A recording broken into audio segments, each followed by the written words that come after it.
Xin chào các bạn. Mỗi khi nhắc đến đất nước Liên bang Nga thì chúng ta thường chỉ nghĩ về một đất nước rộng lớn, có chiều dài lịch sử vĩ đại và bề dày văn hóa lâu đời.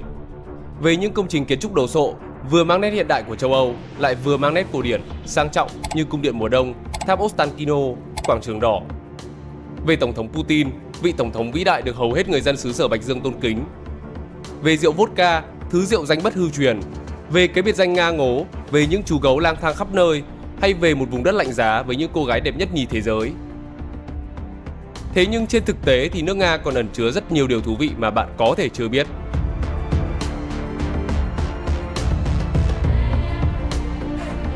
Nước Nga từng rộng lớn hơn thế. Ngày nay, Liên bang Nga là một quốc gia có diện tích lớn nhất trên thế giới, khi mà lãnh thổ của nó trải dài ở phía bắc của siêu lục địa Á Âu, trên một diện tích lên tới 17.125.242 km². Để cho các bạn dễ hình dung, thì lãnh thổ của nước Nga lớn gấp 2 lần tổng diện tích của hai quốc gia xếp sau nó là Hoa Kỳ và Canada. Nếu so sánh với Việt Nam của chúng ta, thì diện tích của quốc gia này lớn gấp gần 52 lần và nó chiếm đến 8,7% tổng diện tích đất liền của trái đất. Thậm chí là kể cả khi đã bỏ toàn bộ vùng lãnh thổ lạnh giá nằm ở vùng châu Á, cụ thể là khu vực Siberia, nơi chiếm 77% diện tích lãnh thổ, thì diện tích nước Nga vẫn lên tới 4 triệu km² và chiếm khoảng 40% diện tích của lục địa già. Nhưng đó chỉ là hiện tại. Nếu quay trở lại khoảng thời gian năm 1721 đến năm 1917 thì diện tích nước Nga còn khủng khiếp hơn thế nữa. Đây là giai đoạn mà đế quốc Nga thống trị phần lớn lãnh thổ của lục địa Á Âu, thậm chí là một phần Bắc Mỹ, với diện tích lên tới hơn 22,8 triệu km² vào năm 1895. Lúc này thì lãnh thổ Alaska đã nhượng lại cho Hoa Kỳ và đứng thứ 3 trong lịch sử thế giới, khi chỉ xếp sau đế chế Anh khoảng 35,5 triệu km² vào năm 1920 và đế quốc Mông Cổ khoảng 24 triệu km². Dù có diện tích lớn như vậy, nhưng có một thực tế là khả năng kết nối với thế giới bằng đường biển của họ rất kém. Quốc gia này có đường bờ biển dài hơn 37.000 km dọc theo Bắc Băng Dương, Thái Bình Dương và Đại Tây Dương, nhưng hầu hết các hải cảng đều bị đóng băng vài tháng trong năm, ngoại trừ các cảng ở Biển Đen. Điều này cũng phần nào giải thích được nguyên nhân sâu xa khiến cho Tổng thống Putin muốn sáp nhập bán đảo Crimea đến như vậy, nhất là khi ở đây còn có căn cứ hải quân của Nga tại Sevastopol.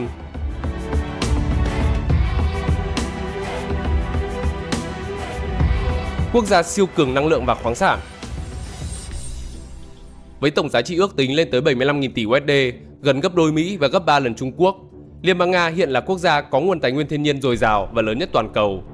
Quốc gia này là nhà sản xuất dầu thô hàng đầu thế giới, với sản lượng khai thác hàng ngày là khoảng 9,87 triệu thùng và trữ lượng hơn 80 tỷ thùng, hiện chiếm gần 8% nguồn cung dầu của thế giới.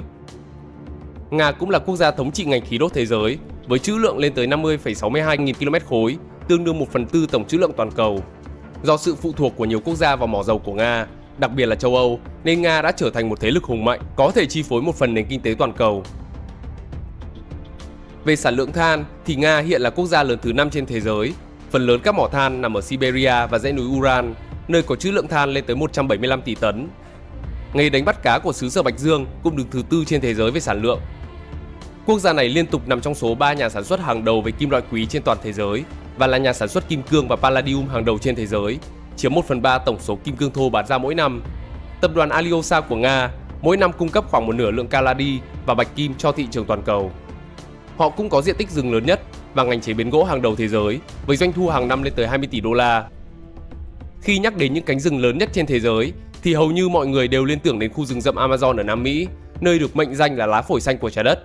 Nhưng thực tế thì nó chỉ chiếm khoảng 1% tổng số cây trên hành tinh của chúng ta. Trong khi đó có tới 20% tổng số cây trên toàn thế giới là ở Nga, với số lượng lên đến khoảng 640 tỷ cây. Phần lớn rừng của Nga là ở khu vực Siberia. Chúng vốn dĩ là một phần của những khu rừng và lãnh nguyên hoang sơ ở phía Bắc, cùng một số thảo nguyên ở phía Nam. Những khu vực này thường quá lạnh để đi du lịch, hoặc có sự hạn chế trong việc xây dựng các công trình nhân tạo, nên nhờ đó mà rừng cây ở Nga được bảo tồn rất tốt. Trong vô số các loài cây ở Nga thì bạch dương là loài cây phổ biến nhất.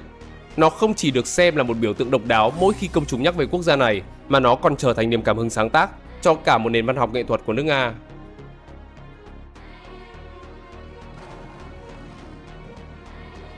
Liên bang Nga, một liên bang bất đối xứng. Hiện nay, Liên bang Nga là một trong những quốc gia có hệ thống chính trị phức tạp nhất trên thế giới và là một liên bang bất đối xứng.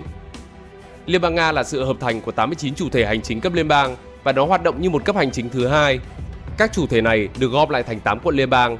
Tuy nhiên thì các quận này không được đề cập trong hiến pháp của quốc gia và không có thẩm quyền riêng, cũng như không quản lý về các vấn đề của khu vực, mà nó được Tổng thống Vladimir Putin thành lập vào năm 2000 để tăng cường sự kiểm soát của chính phủ liên bang. 89 chủ thể liên bang này lại có các quy chế khác nhau. Đó bao gồm một tỉnh tự trị Do Thái, 3 thành phố liên bang, 4 khu tự trị, 9 vùng lãnh thổ, 48 tỉnh và 24 nước cộng hòa. Trong số này thì các khu tự trị vừa có tư cách là các chủ thể liên bang với các quyền hạn được thiết lập riêng, nhưng đồng thời chúng được coi là các bộ phận hành chính của các chủ thể liên bang khác, ngoại trừ khu tự trị Chukotka. Còn các nước cộng hòa khác với các chủ thể khác ở chỗ, họ có nhiều quyền lực và quyền tự quyết hơn. Các nước cộng hòa có hiến pháp, ngôn ngữ chính thức và quốc ca riêng. Các đối tượng khác của liên bang thì không có quyền này. Các nước cộng hòa được thành lập vào đầu thế kỷ 20 bởi Vladimir Lenin và những người Bolshevik sau sự sụp đổ của đế quốc Nga vào năm 1917. Ban đầu thì nó được tạo ra với tư cách là các quốc gia dành cho các dân tộc thiểu số và độc lập trên danh nghĩa của nước Nga Xô Viết với quyền tự quyết. Giữa các nước cộng hòa cũng có những quyền hạn khác nhau và chủ yếu phụ thuộc vào sức mạnh kinh tế của họ. Có nước thì được trao quyền nhiều hơn về kinh tế, nước thì được trao quyền nhiều hơn về đối ngoại, nước thì được trao quyền nhiều hơn về quốc phòng và an ninh. Thông qua việc ký kết các hiệp ước song phương với chính phủ liên bang, thì các nước cộng hòa có thẩm quyền rộng lớn hơn đối với nền kinh tế, chính sách nội bộ và thậm chí là cả quan hệ đối ngoại của họ trong những năm 1990. Tuy nhiên thì sau cuộc chuyển giao thế kỷ diễn ra, các cải cách tập trung hóa của Vladimir Putin đã dần xóa bỏ quyền tự trị của các nước cộng hòa, ngoại trừ Chechnya. Các thỏa thuận song phương và chức danh tổng thống của các nước cộng hòa đã bị bãi bỏ và trên thực tế thì tất cả quyền lực thuộc về chính phủ liên bang. Với việc chấm dứt hiệp ước song phương cuối cùng vào năm 2017 thì có một số nhà bình luận cho rằng Nga đã không còn là một liên bang. Chechnya chỉ là ngoại lệ duy nhất đối với những nỗ lực tập trung hóa của Tổng thống Putin. Với việc nước Cộng hòa tái nhập vào nước Nga sau chiến tranh Chechnya lần thứ hai, Chechnya được trao quyền tự trị rộng rãi để đổi lấy việc ở lại Liên bang Nga. Khi chiến tranh kết thúc, Tổng thống Putin đã trao cho Chechnya quyền quản lý trong việc đối phó với quân ly khai và các vấn đề của nước Cộng hòa sẽ nằm ở bên ngoài sự kiểm soát của Nga trong một quá trình được gọi là Chechnya hóa. Với việc ông Putin bổ nhiệm Ramzan Kadyrov trở thành lãnh đạo nước Cộng hòa vào năm 2007, thì chính phủ Nga đã cung cấp cho Chechnya các khoản trợ cấp hào phóng để đổi lấy lòng trung thành và duy trì an ninh trong khu vực. Chechnya dưới thời Kadyrov nằm bên ngoài luật pháp của Nga, có lực lượng an ninh độc lập và tiến hành chính sách đối ngoại trên thực tế của riêng mình. Điều này đã dẫn đến việc Chechnya được mô tả là một quốc gia bên trong một quốc gia.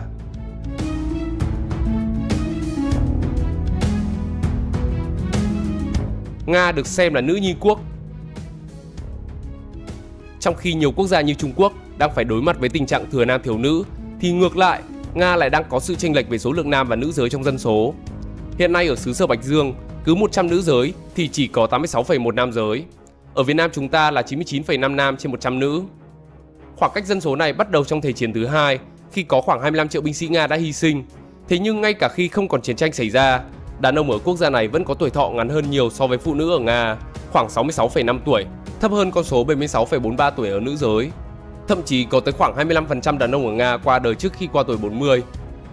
Nguyên nhân là vì nhiều người ở Nga sống ở các cộng đồng nông thôn, nơi có lối sống khắc nghiệt. Do đó mà đàn ông Nga thường trở thành nạn nhân của các chấn thương tâm lý, chăm sóc sức khỏe kém, lạm dụng chất kích thích, bạo lực thể xác và quan trọng hơn là họ uống quá nhiều rượu vodka. Có lẽ chúng ta đã quá quen thuộc hình ảnh rượu vodka gắn liền với hình ảnh nam giới nước Nga. Nó không chỉ giúp họ làm ấm người mà còn giúp giải tỏa căng thẳng rất tốt. Mặc dù là rượu mạnh, nhưng người Nga có thể uống vodka nhiều đến mức mà chúng ta có cảm giác như họ chỉ đang uống nước lọc. Thậm chí là bia, một thức uống quen thuộc ở đất nước chúng ta, lại chỉ mới được thừa nhận là đồ uống có cồn ở Nga từ năm 2013. Dù có tỷ lệ nữ giới cao hơn, nhưng tại quốc gia này, phụ nữ luôn là nhất, Lady First. Dường như đây là một quy tắc ngầm tại Nga, khi mà tại đây, phụ nữ luôn được ưu ái và đàn ông thường tặng hoa cho phụ nữ mà không cần bất kỳ nguyên nhân hay sự kiện nào. Vì vậy khi đến Nga, bạn đừng ngạc nhiên khi thấy nhiều phụ nữ thường mang những bó hoa to xuống tàu điện ngầm hay đi trên thành phố. Ngoài ra là đồ ăn và thức uống cũng luôn được phục vụ phụ nữ trước tiên, sau đó thì mới đến nam giới.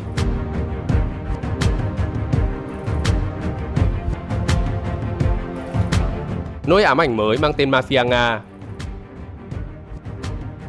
Các băng đảng ở Mexico, Mafia nước Ý, các hội kín ở Mỹ hay các tổ chức ngầm ở châu Á như hội Yamaguchi Gumi hay hội Tam Hoàng, đó là những tổ chức tội phạm, những thế lực ngầm khét tiếng tàn bạo và nguy hiểm. Chúng mặc sức thao túng chính trị, lũng đoạn kinh tế và gây nên nỗi khiếp sợ cho dân chúng cũng như chính phủ. Tuy nhiên thì thời thế đang dần thay đổi. Khi các tổ chức ngầm truyền thống đang dần bị thu hẹp quy mô bởi sự quyết liệt từ chính phủ, thì các băng đảng mafia đến từ xứ Sở Bạch Dương đã nhân cơ hội đó để dần dần thống trị thế giới ngầm. Mọc lên như nấm sau mưa kể từ khi Liên Xô tan rã, Mafia Nga nhanh chóng thể hiện bản lĩnh và vị thế của mình trên phạm vi toàn cầu.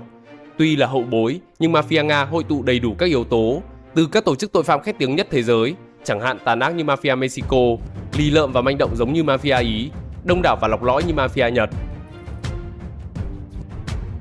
Hiện tại thì Mafia Nga có khoảng 300.000 tên, thuộc mọi tầng lớp trong xã hội, từ hạng du thủ du thực cho đến những kẻ khoác áo thương gia giàu có. Chúng tập hợp lại thành hàng nghìn tổ chức và khoảng 300 trong số đó mang tầm cỡ quốc tế, bành trướng tới hơn 50 quốc gia trên thế giới.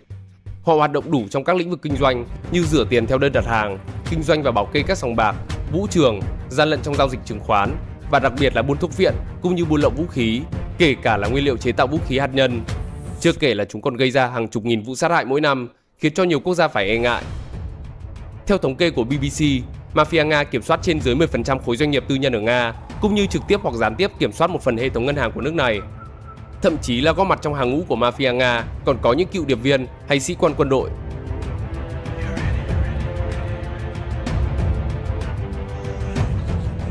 Hồ tử thần Karachay, nơi ô nhiễm phóng xạ nặng nhất thế giới. Hồ Karachay được phát hiện vào thế kỷ 18 ở phía nam dãy núi Ural, miền nam nước Nga, trong khu vực Cộng hòa Karachay, Czechoslovakia. Ban đầu thì nơi đây là một hồ nước xanh thẳm và tĩnh lặng, nhưng sau khi bị Liên Xô sử dụng để làm nơi đổ chất thải phóng xạ của nhà máy Mayak vào năm 1951 thì nó đã trở thành hồ nước giết người. Mayak được xây dựng bí mật từ những năm 1946 và hoàn thành vào năm 1948 với sự tham gia của hơn 40.000 tù nhân Gulag cùng với tù binh chiến tranh. Đây là lò phản ứng đầu tiên được sử dụng để tạo ra plutonium cho dự án bom nguyên tử của Liên Xô. Khi quá trình sản xuất bắt đầu, các kỹ sư nhanh chóng sử dụng hết không gian dưới lòng đất để lưu trữ chất thải phóng xạ mức độ cao. Thay vì ngừng sản xuất plutonium cho đến khi các bể chứa chất thải ngầm mới được xây dựng, thì từ năm 1949 đến năm 1951, họ đã đổ 76 triệu mét khối hóa chất độc hại ra các khu vực xung quanh. Trong đó hồ Karachay là nơi ảnh hưởng nghiêm trọng nhất vì nó nằm ngay gần nhà máy mà lại có kích thước tương đối nhỏ với diện tích là 2,6 km² và độ sâu là 3,4 m. Hồ nước này liên tục phải tiếp nhận các chất thải phóng xạ cho tới khi xảy ra thảm họa Kistin vào năm 1957, được coi là vụ tai nạn hạt nhân tồi tệ nhất lịch sử tại thời điểm đó. Một bể ngầm chứa chất thải hạt nhân lỏng ở mức độ cao được lưu trữ không đúng cách đã phát nổ, giải phóng 20 triệu curie chất thải phóng xạ, làm ô nhiễm hàng trăm km² đất, nơi có ít nhất 270.000 người sinh sống. Trong vòng một tuần sau đó, khoảng 10.000 người đã được chính quyền thông báo phải di rời khẩn cấp mà không biết nguyên do vì sao. Và chính phủ Liên Xô đã giữ bí mật vụ tai nạn này trong khoảng 30 năm. Vào năm 1960, một đợt hạn hán kéo dài làm hồ Karachay bị cạn kiệt nước, các loại chất phóng xạ Cesium-137 và Strontium-90 lộ ra, rồi bị gió thổi phát tán vào không khí trong khu vực rộng tới 2.700 km², đe dọa tính mạng của khoảng 500.000 người. Để khắc phục tình trạng này, các nhà chức trách đã đưa ra phương án là sẽ niêm phong hồ Karachay. Từ năm 1978 đến năm 1986, nó được lấp đầy bằng 10.000 khối bê tông rỗng để ngăn ngừa chấm tích dịch chuyển. Quá trình niêm phong hồ Karachay diễn ra trong gần 40 năm và mới chỉ hoàn thành vào ngày 26 tháng 11 năm 2015. Còn về nhà máy Mayak thì nó được chính phủ giữ bí mật cho tới năm 1990 và được mở cửa hoạt động công khai từ năm 1992 dưới sự đồng ý của Tổng thống Boris Yeltsin. Lúc này thì các nhà khoa học phương Tây mới có cơ hội thâm nhập vào khu vực này và khám phá hồ Karachay. Ngay sau đó, nó được tuyên bố là một trong những nơi ô nhiễm phóng xạ nhất hành tinh. Theo các nhà khoa học, chỉ cần đứng trên bờ hồ trong vòng nửa tiếng đồng hồ, người ta có thể bị phơi nhiễm một lượng phóng xạ lên tới 600 Roentgen. Lượng phơi nhiễm này đủ để khiến một người khỏe mạnh thiệt mạng.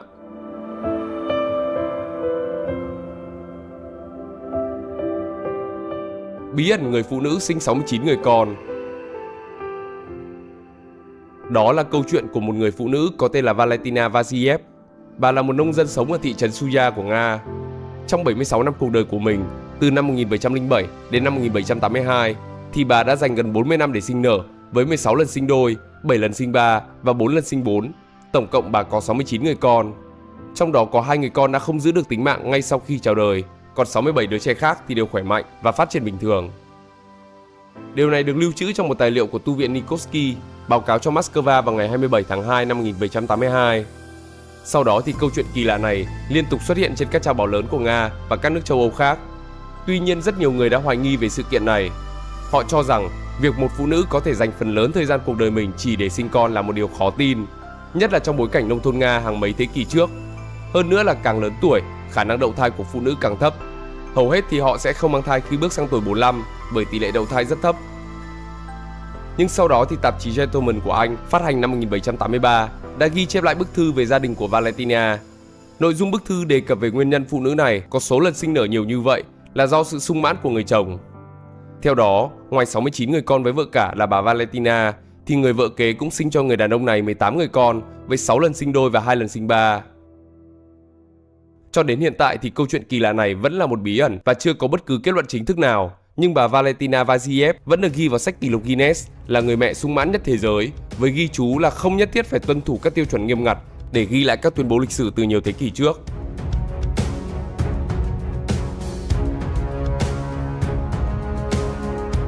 Quốc gia sở hữu nóc nhà của châu Âu.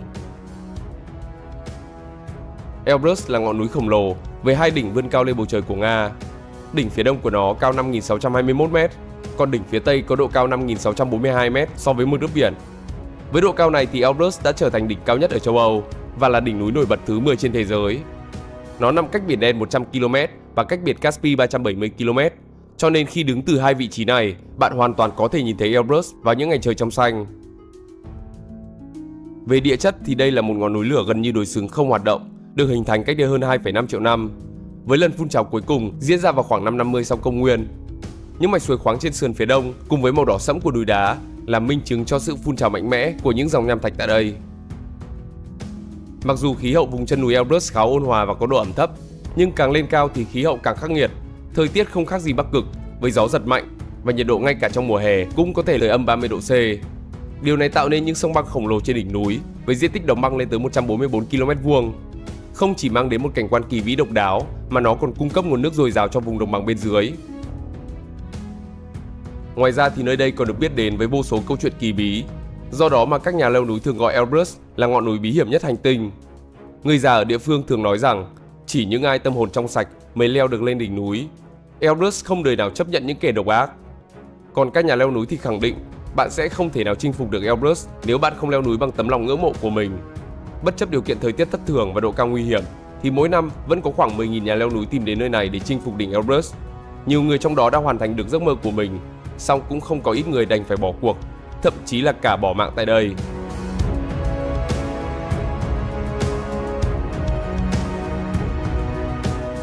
Quốc gia đầu tiên đưa con người vào vũ trụ. Ngày 12 tháng 4 năm 1961, Liên Xô đã thực hiện chuyến bay vào vũ trụ như một phần của chương trình Vostok nhằm đưa những công dân Liên Xô đầu tiên vào quỹ đạo của trái đất rồi đưa họ trở về an toàn.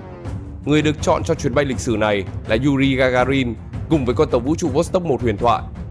Con tàu Vostok 1 được thiết kế để chở một phi hành gia duy nhất với chiều dài khoảng 4,4 m, đường kính dài khoảng 2,4 m và được phóng lên bằng tên lửa R-7 đẩy. Cùng với đó thì bộ đồ không gian đầu tiên trên thế giới cũng được ra mắt với tên gọi là SK-1.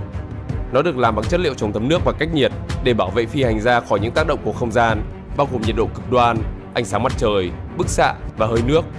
Tất nhiên là việc đi bộ ngoài không gian trong một bộ đồ như vậy là hoàn toàn không thể, nhưng nhà du hành vũ trụ vẫn có thể bên trong cabin tới 5 giờ đồng hồ mà không cần sự hỗ trợ từ các hệ thống của con tàu. Sau khi hoàn thành mọi thủ tục, con tàu Vostok 1 cùng với Yuri Gagarin đã được phóng vào lúc 6 giờ 7 phút sáng theo giờ quốc tế. Chuyến bay này hoàn toàn tự động vì không có ai có thể đảm bảo được chắc chắn là phi hành gia có thể làm được việc trong điều kiện không trọng lực. Gagarin được cấp một mật mã đặc biệt cho phép ông kích hoạt điều khiển con tàu bằng tay khi có tình huống khẩn cấp xảy ra. Nó đã bay trên một quỹ đạo không gian trong khoảng 108 phút trước khi trở về trái đất an toàn. Chuyến bay của Gagarin là một thắng lợi to lớn cho chương trình không gian của Liên Xô và mở ra một kỷ nguyên mới trong lịch sử thám hiểm không gian của Nga cũng như toàn nhân loại. Người đàn ông dũng cảm này cũng trở thành anh hùng dân tộc của Liên Xô và khối Đông Âu, đồng thời là nhân vật nổi tiếng khắp thế giới từ thời điểm ấy.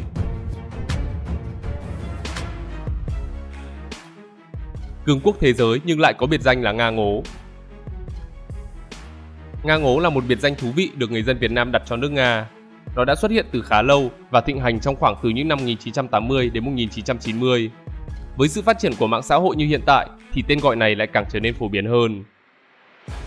Theo từ điển tiếng Việt thì ngố có nghĩa là ngây ngô, ngốc nghếch, nhưng cụm từ Nga Ngố không phải là được sử dụng để miệt thị trí tuệ của người Nga, vì từ lâu anh bạn này đã có rất nhiều phát minh khiến cả thế giới phải khâm phục. Nguồn gốc của cái tên Nga Ngố được cho là do vào thời kỳ những năm 80 của thế kỷ trước, người Việt thường sang Liên Xô để lao động cũng như du học. Mà khi ấy thì Liên Xô lại trong thời kỳ chưa mở cửa, nên hàng hóa tiêu dùng của nước này chủ yếu do họ tự sản xuất. Vậy nên những thứ mà người Việt mang qua như là váy bò, chỉ kẻ mắt hay quần jean, rồi thậm chí cả bột nghệ, bột cà ri đều khiến cho người Nga cảm thấy lạ lẫm. Đặc biệt là cao sao vàng của Việt Nam, ngày ấy còn được xem là một thần dược tại Nga. Nó cũng được ví như một biểu tượng của sức mạnh, vì chỉ những người may mắn thì mới mở được nắp của hộp cao kinh điển này. Trong khi thời gian đó, Việt Nam còn ở trong thời bao cấp nên cuộc sống khá khó khăn và thiếu thốn, đặc biệt là đồ gia dụng. Nhưng mặt hàng này tại Liên Xô lại rất phổ biến và bán được giá khi về tới Việt Nam. Bởi vậy mà bất cứ thứ gì thông dụng thì người Việt ta khuân tất, có khi cả quầy hàng cũng bị quét sạch. Có lẽ đây là lý do mà cái tên Nga ngố vô tình đã trở thành câu cửa miệng của Việt Nam, trong khi người Nga lúc đấy gọi Việt Nam là đồ khôn lỏi. Một lý giải khác trong nguồn gốc của biệt danh Nga ngố, đó là do xuất phát từ điều độc lạ ở Nga mà ít có nơi nào khác bắt chước được.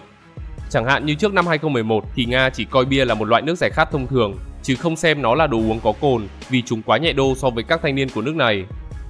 Và do đã quen với việc sinh sống ở vùng khí hậu lạnh giá, nên người Nga tỏ ra thích thú khi tắm ở nhiệt độ thấp tới âm 10 độ C mà chẳng thấy có gì bất thường. Trong mắt của người Nga thì gấu cũng chỉ là những con thỏ, vì so với lòng quả cảm của dân tộc họ thì loài gấu dù có hung tợn đến cỡ nào cũng không thể sánh bằng. Một điều thú vị khác, do Nga là quốc gia sở hữu nhiều xe tăng nhất thế giới, nên có một khoảng thời gian nước này đã cho phép người dân được mua bán, sử dụng và thậm chí là chạy cả xe tăng trên đường. Nga còn là quốc gia đầu tiên trên thế giới lái tiêm kích mui trần. Cụ thể là mấy anh phi công quân đội Nga đã muốn thử nghiệm cảm giác lạ nên đã lái con tiêm kích Su-57 bay lên trời mà không cần vòng bảo vệ. Nhưng đây cũng có thể là hình thức huấn luyện đặc biệt của nước này.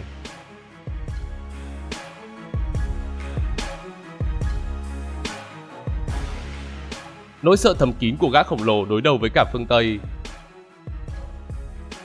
Có một đặc điểm chung của các cường quốc lục địa từ cổ chí kim, đấy là luôn ở trạng thái không được an toàn, vì biên giới của họ không phải là biển.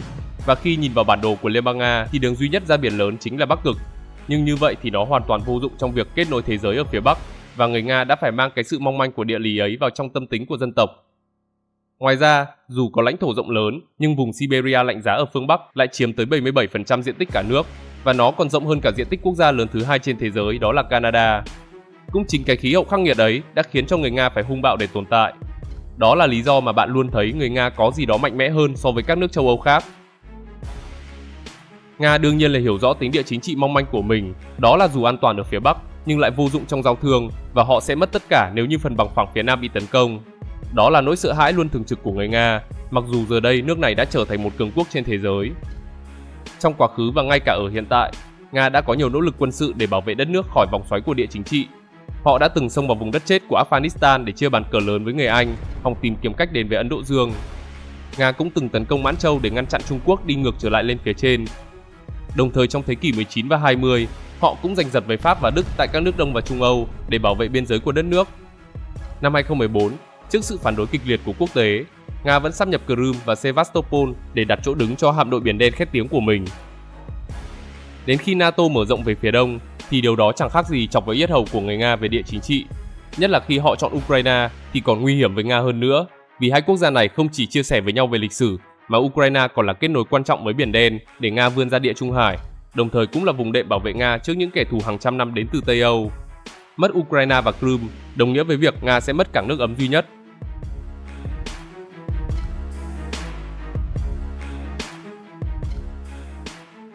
Quốc gia sở hữu cây cầu dây văng dài nhất thế giới. Xuyên suốt chiều dài lịch sử của Liên bang Nga, đã có rất nhiều cây cầu dây văng được xây dựng để kết nối những vùng đất hai bên bờ, giúp cho giao thương phát triển và cũng là để phô trương sức mạnh kinh tế cũng như năng lực kỹ thuật của quốc gia.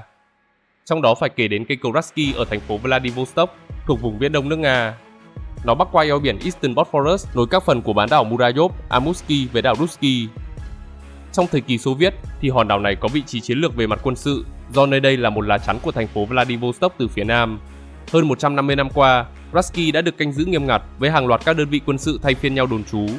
Thậm chí là những người dân của thành phố Vladivostok cũng phải có sự cho phép đặc biệt thì mới được đặt chân lên hòn đảo. Nhưng từ năm 2012 thì đảo Ratsky đã được nhà nước lên kế hoạch phát triển trở thành một khu du lịch quy mô lớn với khoản đầu tư lên tới 6 tỷ đô la. Đồng thời nó còn được chọn là địa điểm tổ chức Hội nghị Hợp tác Kinh tế Châu Á-Thái Bình Dương cùng năm đó.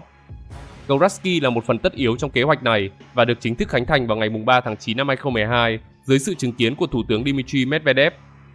Với chiều rộng là 29,5 m, khoảng thông thuyền là 70 m và nhịp chính dài 1.104 m, thì hiện nay nó đang là cây cầu dây văng có nhịp chính dài nhất thế giới, đồng thời là cây cầu có trụ tháp cao thứ hai trên thế giới, sau cầu cạn Millau ở miền nam nước Pháp với chiều cao là 324 m. Nhờ có thiết kế hoành tráng và đẹp mắt, cầu Ratsky đã nhanh chóng trở thành biểu tượng của thành phố cảng Vladivostok sầm uất.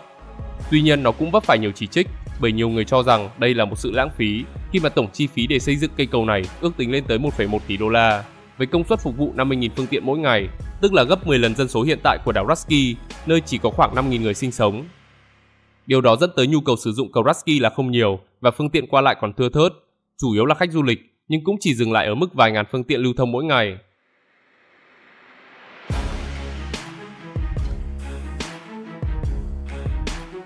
Quốc gia sở hữu dòng sông dài nhất châu Âu. Dòng sông Volga nằm ở phía tây bắc của thủ đô Moscow, chảy qua miền nam nước Nga và đổ ra biển Caspi, hiện đang là con sông dài nhất ở châu Âu với chiều dài lên tới 3.531 km. Đồng thời nó cũng là dòng sông dài nhất trên thế giới chảy vào một lưu vực khép kín. Từ lâu dòng sông Volga đã gắn liền với cuộc sống của người dân xứ sở Bạch Dương và từng là nơi gặp gỡ quan trọng của các nền văn minh Á Âu. Sông Volga và các phụ lưu của nó tạo thành hệ thống sông Volga chảy qua một khu vực có diện tích khoảng 1.350.000 km². Không chỉ là một tuyến đường thủy quan trọng của Nga, dòng sông này còn có vai trò cung cấp nước cho các nhà máy thủy điện, nước tưới tiêu cho những khu vực xung quanh và hình thành nên một thung lũng màu mỡ với cây trồng chủ yếu là lúa mì, ngô, hướng dương và khoai tây. Hơn nữa là để tạo điều kiện thuận lợi cho việc vận chuyển hàng hóa, đặc biệt là dầu khí, thì Liên Xô đã xây dựng kênh đào Volga-Don dài 101 km vào năm 1948, nối biển Caspi với biển Azov và biển Đen. Tàu trọng tải 5.000 tấn có thể đi lại trên kênh. Ngoài mục đích vận tải, thì kênh đào còn được dùng vào công tác thủy lợi. Bên cạnh đó, với vẻ đẹp thơ mộng cùng những giá trị văn hóa lâu đời, dòng sông huyền thoại này còn được coi là một trong những biểu tượng của quốc gia. Để rồi mỗi khi nhắc tới cái tên Volga, người ta lại liên tưởng ngay đến đất nước Liên bang Nga vĩ đại.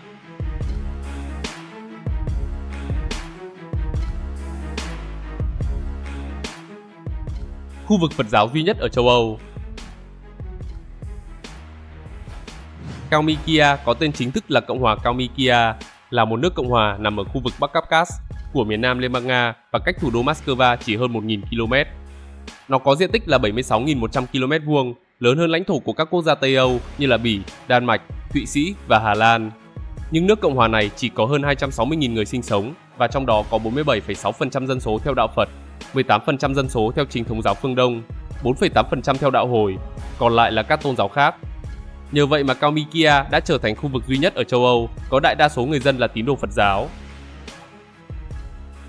Người Kalmykia là hậu duệ của các chiến binh dưới trướng Thành Cát Tư Hãn. Họ đã đến định cư tại khu vực này từ thế kỷ 13 và thành lập Hãn quốc Kalmykia. Không giống với Phật giáo ở Việt Nam, Phật giáo tại Kalmykia là mật tông Tây Tạng nên nhiều kiến trúc tại đây được viết bằng tiếng Tây Tạng và tiếng Nga.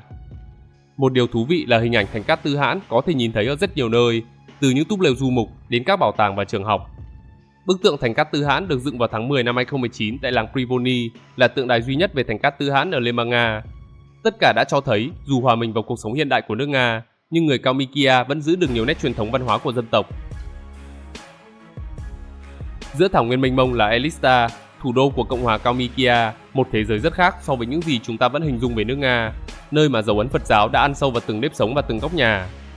Tại đây có tu viện Phật giáo lớn nhất ở Nga và cả châu Âu, đó là Burkhan Bakshin Altan Sume. Nó bao gồm 7 tầng và có tổng chiều cao là 63 m. Như vậy thì dù chỉ cách thủ đô Moscow chỉ hơn 1.000 km, nhưng khi đặt chân đến Cộng hòa Kalmykia thì ngay cả người dân Liên bang Nga cũng không khỏi choáng ngợp về một châu Á thu nhỏ, nơi mà hình ảnh Phật giáo xuất hiện ở khắp mọi nơi.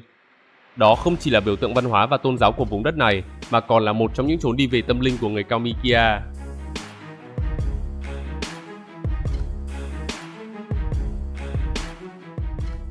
Một trong những quốc gia sở hữu nhiều di sản nhất thế giới. Hiện nay Liên bang Nga đang đứng thứ 9 trong bảng xếp hạng các quốc gia có nhiều di sản thế giới nhất, với tổng cộng 30 địa điểm đã được UNESCO công nhận, bao gồm 19 địa điểm văn hóa và 11 địa điểm tự nhiên.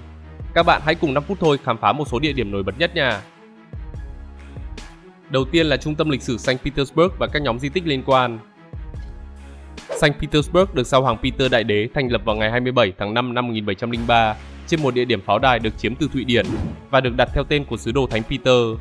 Nó gắn liền về mặt lịch sử và văn hóa với sự ra đời của đế quốc Nga và việc Nga bước vào lịch sử hiện đại với tư cách là một cường quốc châu Âu. Đồng thời nó từng là thủ đô của quốc gia này từ năm 1713 đến năm 1918 và chỉ bị gián đoạn từ năm 1728 đến năm 1730 khi nó được thay thế bởi Moscow. Là trung tâm văn hóa của Nga, Saint Petersburg đã đón hơn 15 triệu khách du lịch vào năm 2018. Trong thời hiện đại, thành phố này có biệt danh là thủ đô phía Bắc của nước Nga và là nơi đặt trụ sở của một số cơ quan chính phủ Liên bang Nga như Tòa án Hiến pháp Nga và Hội đồng huy hiệu của Tổng thống Liên bang Nga. Tại đây còn có quần thể di sản thế giới, bao gồm trung tâm lịch sử của thành phố với các kiến trúc kiểu Baroque và Tân cổ điển, cùng những di tích và cung điện xung quanh như là Bảo tàng Cung điện mùa đông và Cung điện Cẩm thạch. Trong đó Bảo tàng Cung điện mùa đông hay Bảo tàng Hermitage là một trong 5 bảo tàng nghệ thuật đồ sộ và vĩ đại nhất thế giới với khoảng 3 triệu tác phẩm nghệ thuật, cùng với những di sản văn hóa trên toàn cầu. Điều thú vị là từ giữa thế kỷ 18 thì ở bảo tàng này có nuôi hàng chục con mèo để bảo vệ các công trình khỏi sự phá hoại của loài chuột. Đến thập niên 1990, lần đầu tiên có một chương trình cụ thể về việc nuôi dưỡng và chăm sóc những con mèo đang sống trong bảo tàng Hermitage. Qua thời gian, chúng đã trở thành một chi tiết quan trọng, góp phần làm nên sức hấp dẫn của bảo tàng Hermitage. Năm 2021, với hơn 1,6 triệu lượt khách, nơi đây được xếp hạng thứ 6 trong danh sách những bảo tàng nghệ thuật được ghé thăm nhiều nhất trên thế giới. Quần thể kiến trúc Kizhi Pogos trên đảo Kizhi. Đảo Kizhi là món quà tuyệt vời mà Thượng Đế đã ban tặng cho xứ Sở Bạch Dương. Khách du lịch đến đây sẽ được đắm chìm trong cảnh sắc thiên nhiên thơ mộng và ấn tượng với những công trình kiến trúc có 102. Khu vực này tọa lạc trên hồ Onega ở Cộng hòa Karelia của Nga. Nó bao gồm những tòa nhà được xây dựng hoàn toàn bằng gỗ và đã đứng trước thách thức của thời gian trong suốt 150 năm mà vẫn giữ được vẻ tráng lệ như ngày đầu. Trong đó nhà thờ Kizhi Pogos có 22 mái vòm, là một trong những tòa nhà bằng gỗ cao nhất ở Bắc Âu với chiều cao lên tới 37 mét. Công trình này được xây dựng từ thế kỷ 18 và hoàn thành vào năm 1862 mà không hề dùng tới một chiếc đinh hay một tấm bản lề sắt nào. Tiếp theo là hồ Baikal. Ở độ sâu tối đa là 1.642 mét, Baikal là hồ nước ngọt sâu nhất thế giới, đồng thời cũng là hồ nước có trữ lượng nước lớn nhất thế giới, lên tới 23.615 tỷ mét khối. Nó chiếm khoảng 23% tổng lượng nước ngọt không bị đóng băng quanh năm trên bề mặt trái đất.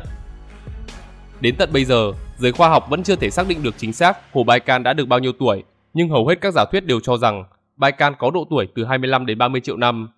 Nếu giả định này là đúng, thì đây sẽ là hồ nước lâu đời nhất trong các hồ nước cổ xưa đã có mặt trên trái đất.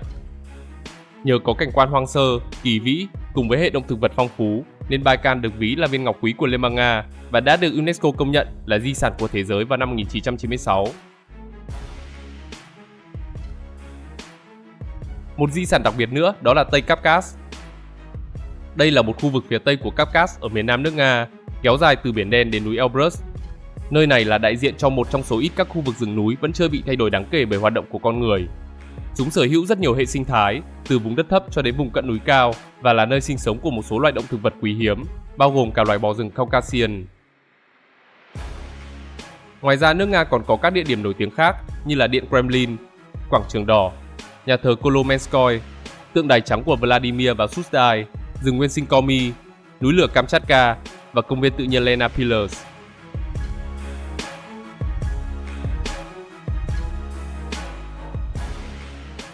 Người Nga học cách không cười. Khác với Thái Lan, quốc gia mà chúng ta vừa tìm hiểu ở những video trước, thì Liên bang Nga lại không coi nụ cười là một văn hóa để quảng bá sự thân thiện của quốc gia. Tại đất nước này, nụ cười không thực sự phản ánh tâm trạng tốt hoặc trong một mối quan hệ tốt. Người Nga chỉ mỉm cười với những người thân thiết hoặc trong một hoàn cảnh mà họ không thực sự hiểu rõ diễn biến của sự việc. Vậy nên tại đây, mọi người không hay cười với người lạ như nhiều nền văn hóa khác, bởi họ cho rằng như vậy là không chân thật. Tại những nơi công cộng, họ có xu hướng duy trì một vẻ mặt khá nghiêm túc, nhưng chỉ cần gặp bạn bè hay người thân thì người Nga sẽ trở thành một con người khác hoàn toàn, nơi mà họ không ngừng nói chuyện và cười đùa một cách vui vẻ. Trên thực tế, do một số truyền thống lịch sử và văn hóa khác nhau, nên nụ cười lịch sự mà chúng ta thường dành cho người lạ chưa bao giờ trở thành một yếu tố giao tiếp cần thiết trong văn hóa Nga. Nhiều thế kỷ trước, sự tồn tại hàng ngày ở Nga là một cuộc chiến gian nan để sinh tồn trước những thách thức của chiến tranh và điều kiện khắc nghiệt của tự nhiên. Có lẽ nỗi lo lắng thường trực đã bám rễ trong nét mặt của họ, cũng như trong văn hóa của dân tộc. Để rồi cho đến ngày hôm nay, khi đất nước đã đổi mới và cuộc sống cũng tốt đẹp hơn, thì nụ cười đối với người Nga vẫn là thứ cần phải được trân trọng, thậm chí là tiết kiệm. Thế nên mặc dù nụ cười từ lâu đã được coi là một hành động lịch sự và tử tế trong xã hội phương Tây, thì ở xứ Sở Bạch Dương, nó lại không phải là một dấu hiệu lịch sự của giao tiếp. Ngược lại thì sự chân thật mới là nét văn hóa quan trọng và luôn được đề cao trong cuộc sống của người Nga.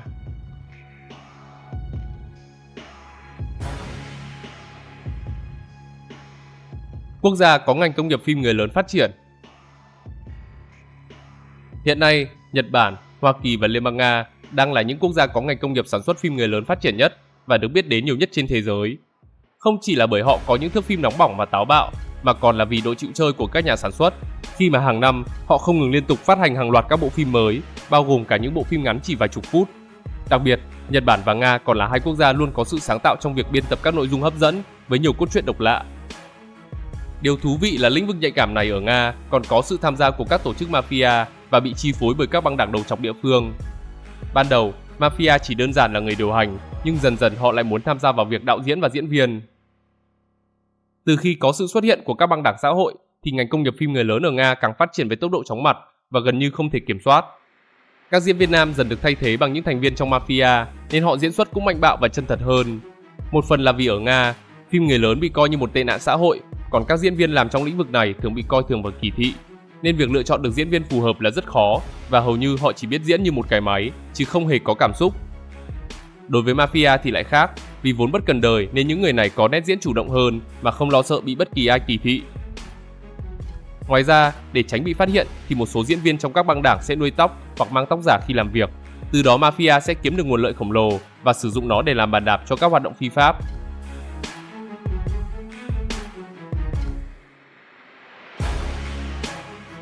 Vùng đất của những bộ tộc đặc biệt. Hiện nay tại vùng đất Siberia lạnh giá của Liên bang Nga có rất nhiều bộ tộc bản địa sinh sống. Họ được đặc trưng bởi hai dòng dõi tổ tiên là người Bắc Siberia cổ đại, tách ra khỏi các quần thể khác vào khoảng từ 40 cho đến 38.000 năm trước, và người Tân Siberia tách ra khỏi các quần thể khác vào khoảng từ 25 đến 15.000 năm trước. Hai nhóm này đã đóng góp ở các mức độ khác nhau cho tất cả các quần thể bản địa Siberia và người Mỹ bản địa. Cho đến hiện tại thì nơi đây có hàng chục nhóm dân tộc nhỏ khác nhau cùng sinh sống với những phong tục và niềm tin khác nhau. Chẳng hạn như người Yakut hay còn gọi là người Saka chiếm đông đảo nhất trong nhóm các dân tộc bản địa ở Siberia với dân số là 478.000 người. Họ có ngôn ngữ riêng, sử thi riêng, truyền thống riêng và thậm chí cả nền điện ảnh riêng của mình. Người Tuva thì có khoảng 300.000 người. Họ là những bậc thầy nổi tiếng về hát bằng cổ họng, nay vẫn phổ biến với thế hệ trẻ. Người Nenet mặc dù chỉ có dân số khoảng 50.000 người, nhưng họ là những người du mục chính ở Siberia và Bắc Cực thuộc Nga, với những đoàn tuần lộc khổng lồ. Còn người Chakchi thì mặc áo giáp nhiều lớp bằng da cứng, được gia cố bằng gỗ và xương. Họ xuất hiện tại vùng lãnh nguyên này vào thế kỷ 16 và cách sinh sống chủ yếu dựa vào chăn nuôi tuần lộc và sống trong những lều di động được làm từ da hươu.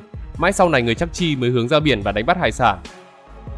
Môi trường sống khắc nghiệt với cái lạnh có lúc xuống tới âm 73 độ C khiến cho nơi đây gặp nhiều khó khăn, nhưng sự rộng lượng và lòng tốt luôn là những phẩm chất được đề cao ở người Chakchi. Họ không bao giờ từ chối cho người khác chỗ trú chân hay thức ăn, kể cả là người lạ. Trong văn hóa của bộ tộc này, việc từ chối giúp đỡ là điều cấm kỵ.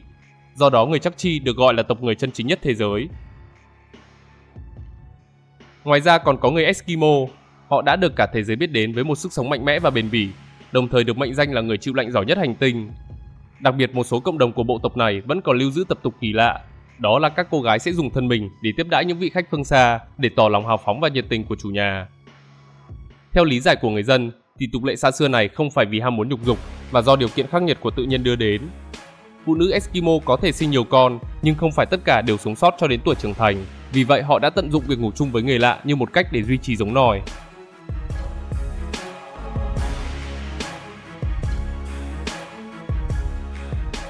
Quốc gia có tuyến đường sắt dài nhất thế giới. Hiện nay tuyến đường sắt xuyên Siberia kết nối phần châu Âu với vùng Viễn Đông của Nga đang là tuyến đường sắt dài nhất thế giới với chiều dài lên tới 9.000 km. Nó đi xuyên suốt qua hai lục địa và 8 múi giờ khác nhau, và để đi hết hành trình đường sắt xuyên Siberia thì ít nhất cũng phải mất tới 7 ngày nếu không dừng chân lại ở nơi đâu. Đường sắt xuyên Siberia được Sa Hoàng Nga ký sắc lệnh cho xây dựng vào ngày 17 tháng 3 năm 1891 với điều khoản nghiêm ngặt là tuyến đường này chỉ được xây dựng bởi người Nga và bằng trang thiết bị của người Nga. Sau 13 năm thì đến ngày 21 tháng 7 năm 1904, đường sắt xuyên Siberia cũng đã được hoàn thành và đi vào hoạt động. Tuyến đường chính của nó bắt đầu tại ga Yaroslavsky Vokza ở thủ đô Moscow, chạy qua Yaroslavl, Chelyabinsk, Omsk, Novosibirsk, Irkutsk, Ulan-Ude, Chita và Khabarovsk để tới Vladivostok ở miền nam Siberia. Trong những năm tiếp theo, nó tiếp tục được mở rộng với 3 tuyến liên kết mới, đó là tuyến đường sắt xuyên Mãn Châu, kết nối Nga với Trung Quốc, tuyến đường sắt xuyên Mông Cổ và tuyến đường sắt Baikal-Amu. Ngày nay, việc mở rộng hệ thống đường sắt vẫn còn tiếp tục ở Nga với các kết nối đến Nhật Bản và Triều Tiên. Thật khó để đánh giá hết được giá trị mà tuyến đường sắt xuyên Siberia đem lại cho nước Nga, khi mà tuyến đường này chạy qua các khu vực tập trung 80% tiềm năng công nghiệp của nước Nga và hiện đang vận chuyển khoảng 30% lượng hàng xuất khẩu của đất nước. Hơn 100 năm qua, những chuyến tàu vẫn liên tục chạy miệt mài ngày đêm và sẽ luôn là con đường huyết mạch của cả Siberia và Liên bang Nga trong hàng trăm năm nữa.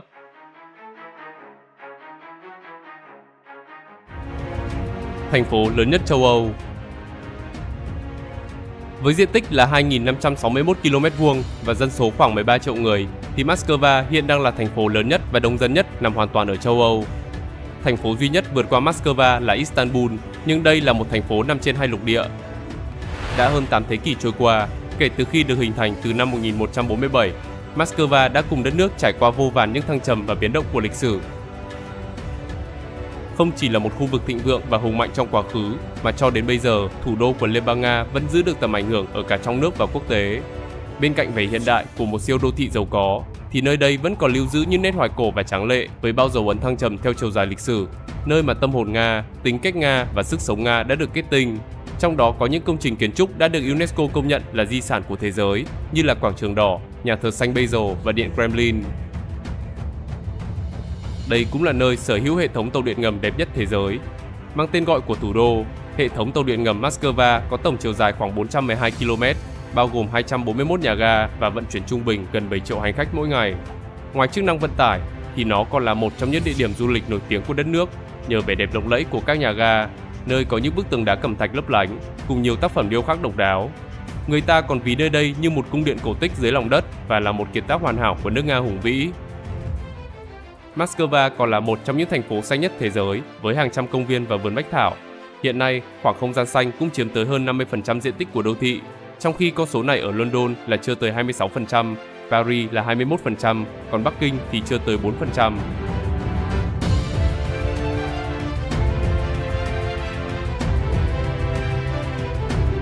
Cộng đồng Do Thái trong lòng nước Nga. Nằm ở vùng viễn đông của Liên bang Nga và được bao bọc lần lượt bởi tỉnh Amur, vùng Khabarovsk của Nga và tỉnh Hắc Long Giang của Trung Quốc, Yevreiskaya Autonomaya Oblast, hay còn được gọi là tỉnh tự trị Do Thái, là một vùng đất đặc biệt, nơi có sự kết hợp độc đáo giữa hai nền văn hóa là Nga và Do Thái. Nó được thành lập vào năm 1934 khi ban lãnh đạo Liên Xô muốn tái định cư tất cả những người Do Thái ở quốc gia này trên một lãnh thổ dành riêng cho họ.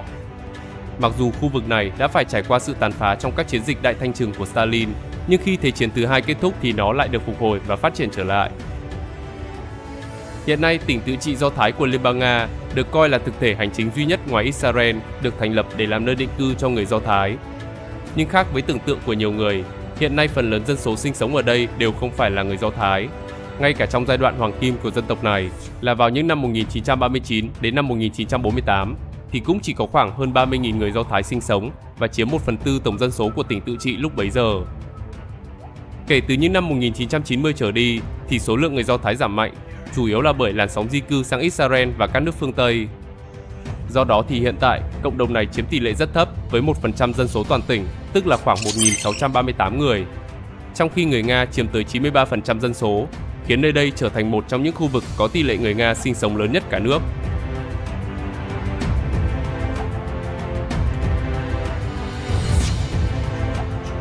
Hòn đảo lớn nhất nước Nga từng thuộc về Nhật Bản. Mặc dù là một đất nước rộng lớn, nhưng hầu hết các chủ thể liên bang cấu thành lên Liên bang Nga đều nằm trên đất liền hoặc tiếp giáp với biển. Chỉ có duy nhất tỉnh Sakhalin Oblast là được bao bọc hoàn toàn bởi đại dương. Đặc biệt nó còn sở hữu hòn đảo lớn nhất cả nước, đó là đảo Sakhalin, với diện tích lên tới 72.492 km². Đây cũng là một trong những khu vực giàu tài nguyên thiên nhiên nhất vùng Viễn Đông, với hơn 50 loại khoáng sản, trong đó dầu mỏ, khí đốt, than đá, than nâu, than bùn và nước khoáng là những loại khoáng sản có tầm quan trọng trong công nghiệp, nên nó đã được đưa vào khai thác. Theo các dữ liệu gần đây, thì trữ lượng than đá khai thác lộ thiên của nó vào khoảng 361 triệu tấn và trữ lượng than bùn lên tới 5,8 tỷ mét khối. Nhưng ít ai biết rằng, vào năm 1807 thì Nhật Bản cũng từng có tuyên bố chính thức về chủ quyền trên hòn đảo này và gọi nó là Karafuto. Để đáp lại những tuyên bố của Nhật, phía Nga đã đưa thêm người dân đến định cư, đồng thời thiết lập các khu kinh tế tại đây. Sau một thời gian tranh chấp và đàm phán kéo dài, đến năm 1875, hai bên cũng đã đi đến việc ký kết hiệp ước Saint Petersburg, trong đó đảo Sakhalin hoàn toàn thuộc về Nga.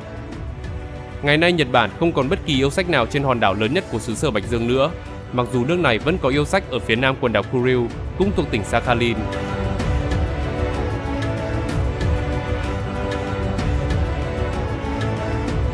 Hồ nước sâu nhất thế giới. Ẩn mình trong vùng Siberia hoang dã của Liên bang Nga, Baikal là hồ nước ngọt sâu nhất thế giới, với độ sâu tối đa là 1.642 m. Đây cũng là hồ nước ngọt lớn nhất hành tinh nếu tính theo thể tích, khi mà nó chiếm tới 23% tổng lượng nước ngọt không bị đóng băng quanh năm trên bề mặt trái đất. Đến tận bây giờ thì các nhà khoa học vẫn chưa thể xác định chính xác hồ Baikal đã được bao nhiêu tuổi, nhưng hầu hết các giả thuyết đều cho rằng nó có tuổi đời từ 25 cho đến 30 triệu năm trước, và nếu giả định này là đúng thì đây sẽ là hồ nước lâu đời nhất trong số các hồ nước cổ xưa đã có mặt trên trái đất. Nhờ vậy mà Baikal đã trở thành một mỏ vàng cho các nhà nghiên cứu khoa học. Với việc dựa vào các trầm tích lõi khoan sâu, người ta có thể mô tả chi tiết về sự thay đổi của khí hậu trong hàng triệu năm. Hơn nữa, bất chấp độ sâu đáng kinh ngạc này, thì hồ Baikal vẫn có hàm lượng oxy cao và trở thành nơi sinh sống của hơn 2.500 loại động thực vật, mà 2/3 trong số đó không thể tìm thấy ở bất kỳ nơi nào khác. Chẳng hạn như loài hải cẩu Baikal là loài hải cẩu nước ngọt duy nhất trên thế giới, hay loài cá Comephorus độc đáo với thân hình trong suốt và không đẻ trứng như cá thông thường, mà chúng sẽ đẻ ra cả con. Trên bờ hồ, bạn cũng có thể tìm thấy gấu nâu, chó sói, hươu, các loài gặm nhấm và động vật ăn thịt nhỏ hơn. Với cảnh quan hoang sơ, kỳ vĩ cùng hệ sinh thái phong phú, Baikal được ví là hòn ngọc của nước Nga và đã được UNESCO công nhận là di sản của thế giới vào năm 1996.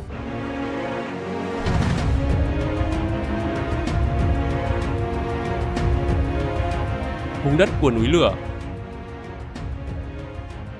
Liên bang Nga không chỉ nổi tiếng là vùng đất lạnh giá vô biên, mà nó còn là nơi sở hữu hàng loạt các ngọn núi lửa hoạt động mạnh nhất thế giới.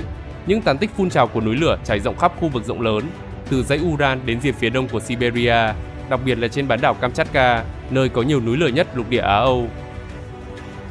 Kamchatka là một dải đất nằm ở rìa phía đông của Liên bang Nga, ngay giữa Thái Bình Dương, với chiều dài là 1.250 km.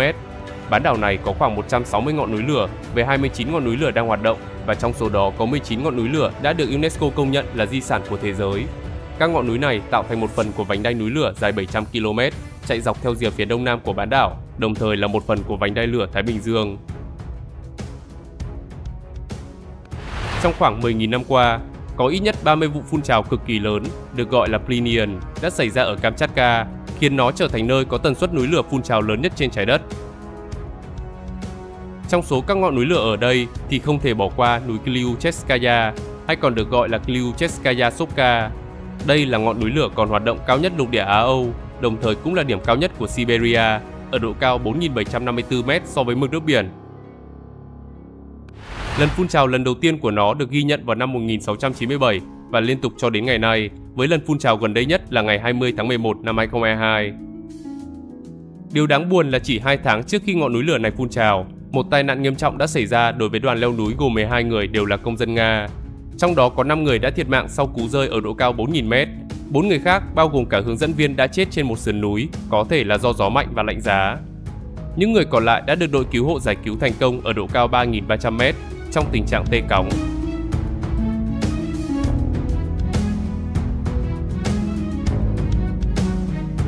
Kho dự trữ đầu đạn hạt nhân lớn nhất thế giới. Trước những tuyên bố mới nhất của Liên bang Nga về khả năng triển khai vũ khí hạt nhân chiến thuật thế hệ mới tại Belarus, thì các chuyên gia quân sự quốc tế đang quan ngại về một cuộc đua phát triển vũ khí hạt nhân mới sắp diễn ra trên thế giới. Hiện nay Moscow được cho là đang sở hữu kho dự trữ đầu đạn hạt nhân lớn nhất thế giới, với số lượng lên tới 5.889 đầu đạn hạt nhân, trong khi Hoa Kỳ đứng ở vị trí thứ hai với 5.428 đầu đạn. Ngoài ra, xứ sở Bạch Dương còn có 812 tên lửa đạn đạo được triển khai trên đất liền, 576 tên lửa đạn đạo phóng từ tàu ngầm và khoảng 200 tên lửa tại các căn cứ máy bay ném bom hạng nặng. Với việc hai quốc gia sở hữu hơn 90% vũ khí hạt nhân trên toàn cầu, thì khi cuộc chiến tranh hạt nhân toàn diện giữa Hoa Kỳ và Liên bang Nga diễn ra, nó sẽ trực tiếp giết chết hơn 360 triệu người và khiến 5 tỷ người thiệt mạng gián tiếp do các tác động đi kèm theo. Đó chắc chắn là điều mà không ai mong muốn, nhưng trước những động thái hiện nay của chính quyền Moscow, thì nhiều người đang lo ngại về một tương lai có thể bùng nổ chiến tranh hạt nhân thế giới.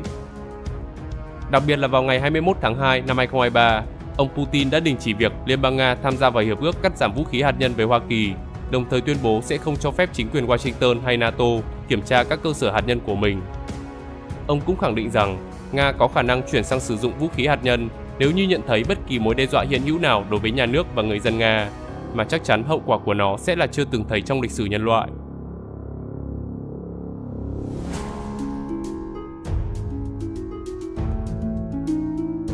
Ngôi làng lạnh nhất thế giới. Oymyakon là một ngôi làng thuộc quận Oymyakonsky của Cộng hòa Sakha, Liên bang Nga. Ngôi làng này nằm ở độ cao 745m so với mực nước biển, với khoảng 500 người sinh sống và được đánh giá là nơi có khí hậu lạnh giá khắc nghiệt nhất trên thế giới.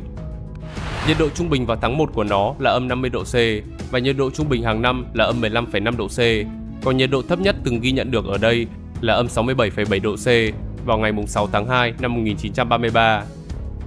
Thời tiết lạnh đến mức làm cho tay chân con người sẽ bị tê cứng, môi thì như bị kim châm và thậm chí là nước bọt cũng sẽ bị đóng băng nếu như bạn ở ngoài trời vào mùa đông. Cũng trong thời điểm này, máy bay sẽ không thể hạ cánh ở đây vì nhiệt độ quá thấp và người dân muốn đi tới thành phố khác thì phải mất 2 ngày để di chuyển bằng ô tô. Bên cạnh đó thì Oymyakon còn thường xuyên phải hứng chịu các đợt gió lạnh cùng những cơn bão tuyết dữ dội, gây nguy hiểm cho sức khỏe cũng như đe dọa tính mạng của con người. Mặc dù phải sống chung với thời tiết cực đoan như vậy, nhưng người dân trong làng không có ý định sẽ chuyển đi nơi khác. Lý do đầu tiên là họ không có đủ điều kiện để chuyển đến một nơi khác. Mặt khác thì họ cũng đã quen với việc sống với băng tuyết và học cách thích nghi với điều kiện khí hậu này. Hầu hết nhà vệ sinh trong làng đều được xây lộ thiên, bởi hệ thống ống nước trong nhà có thể bị đóng băng gây tắc nghẽn. Ô tô thì được cho nổ máy liên tục trong nhà để xe, vì người dân lo sợ sẽ không thể khởi động lại. Về nguồn thực phẩm thì do cây trồng không thể phát triển trên mặt đất đóng băng, nên người dân chỉ trồng được một ít rau củ vào mùa hè ngắn ngủi. Vì vậy, chế độ ăn uống của họ phần lớn là ăn thịt tuần lộc, thịt ngựa và cá đông lạnh. Họ cũng sử dụng sữa động vật để bổ sung chất dinh dưỡng cần thiết cho cơ thể. Máu ngựa đông đá, cá đông lạnh bào cùng với mì ống là những món ăn đặc sản ở ngôi làng này. Ngoài ra, người dân Oymyakon còn phải đối mặt với một loại khó khăn trong điều kiện thời tiết khắc nghiệt, như là pin hết điện nhanh hơn, kim loại dính vào da, xe không thể nổ máy và các nhà máy điện thường xuyên lâm vào cảnh không thể hoạt động vào mùa đông. Tuy nhiên, những năm gần đây đã có nhiều du khách tìm đến ngôi làng này và thúc đẩy du lịch trong vùng phát triển mạnh hơn. Đặc biệt là vào tháng 3 hàng năm, nơi đây thường tổ chức một lễ hội truyền thống độc đáo. Khi đó thì du khách sẽ được mặc trang phục truyền thống của người dân địa phương, thưởng thức ẩm thực hấp dẫn và tham gia vào các trò chơi mạo hiểm như là đua tuần lộc hay câu cá trên băng. Ngôi làng Oymyakon đã trở thành một minh chứng cho sức sống mãnh liệt của con người, cho thấy chúng ta hoàn toàn có thể làm chủ thiên nhiên để vượt qua những thử thách khó khăn nhất.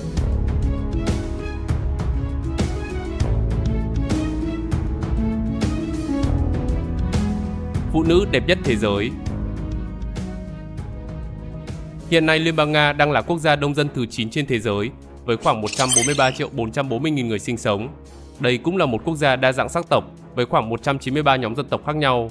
Trong đó có 81% dân số là người Nga, thuộc nhóm Đông Slav có nguồn gốc từ châu Âu. Còn lại 19% dân số là các nhóm dân tộc thiểu số, chẳng hạn như người Tatar, người Ukraine, người Baskia và người Chuvas. Và khi nhắc đến quốc gia có nhiều phụ nữ đẹp thì người ta không thể không nhắc đến xứ sở Bạch Dương này. Vẻ đẹp của phụ nữ Nga là sự tổng hòa của nhiều yếu tố, bao gồm nguồn gen, khí hậu và đặc biệt là sự hòa trộn của nhiều nhóm dân tộc khác nhau. Ở quốc gia này, bạn không khó để bắt gặp những cô gái mang một nửa dòng máu là người Tatar và một nửa là người Mông Cổ. Với nước da trắng, đôi mắt sâu và dáng người săn chắc, nên các cô gái Nga đã trở thành nàng thơ trong rất nhiều tác phẩm nghệ thuật.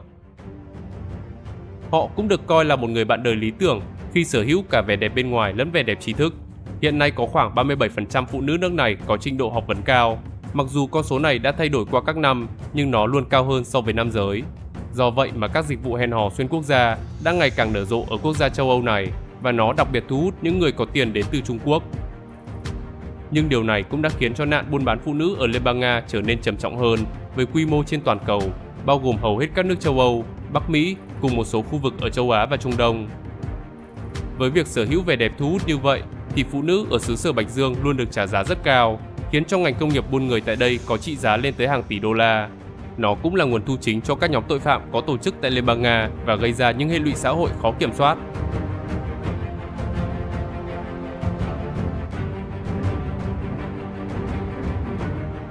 Vùng đất của Nga nhưng lại là một tỉnh của Phần Lan. Cộng hòa Karelia là một chủ thể liên bang nằm ở vùng Tây Bắc của Liên bang Nga và là một trong những trường hợp đặc biệt liên quan tới chủ quyền lãnh thổ của nước này. Lý do là dù nằm dưới sự kiểm soát của Nga, nhưng nơi đây vẫn được công nhận trong đời sống chính trị của Phần Lan. Về lịch sử thì Karelia trước đây là vùng đất chịu sự quản lý của Thụy Điển. Đến thế kỷ 18, sau khi để thua trong trận đại chiến phương Bắc từ năm 1700 cho đến năm 1721, Thụy Điển đã chuyển giao phần lãnh thổ này cho đế quốc Nga theo hiệp ước Nystad. Tới năm 1809, Sau cuộc chiến Nga-Thụy Điển thì toàn bộ Phần Lan hiện nay đã trở thành một phần của đế quốc Nga theo Hiệp ước Hòa bình Friedrichshain với tên gọi là Đại Công quốc Phần Lan. Tuy nhiên, đến năm 1917, Phần Lan tuyên bố độc lập và gộp luôn khu vực Karelia. Sự quản lý của nó với lãnh thổ này đã được quốc tế công nhận rộng rãi trong hàng chục năm. Mặc dù vậy thì tới thời kỳ sau chiến tranh thế giới thứ hai, Phần Lan đã buộc phải để Liên Xô kiểm soát Karelia sau khi thất bại trong chiến tranh mùa đông vào năm 1940. Sau khi Liên Xô tan rã, Karelia có 3 con đường lựa chọn cho sự phát triển của họ. Đó là tách ra độc lập, trở về với Phần Lan hoặc là sáp nhập vào Liên bang Nga. Cuối cùng thì trong cuộc trưng cầu dân Ý ở Karelia vào năm 1991 đã đưa tới quyết định là vùng đất này sẽ trở thành nước Cộng hòa và là một chính thể của Liên bang Nga. Về phía Phần Lan thì họ cũng tuyên bố đây là một tỉnh của mình, nhưng chưa bao giờ đề cập chính thức đến vấn đề tranh chấp chủ quyền đối với xứ Sở Bạch Dương.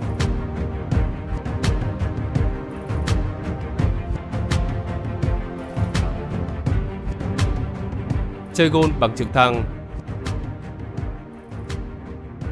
Mặc dù giới nhà giàu trên thế giới luôn biết cách để làm cho các bộ môn thể thao trở nên quý tộc hơn, nhưng mà độ chơi sang của người Nga có lẽ đã vượt lên tầm cao mới khi mà giờ đây họ còn dùng cả trực thăng để đánh golf.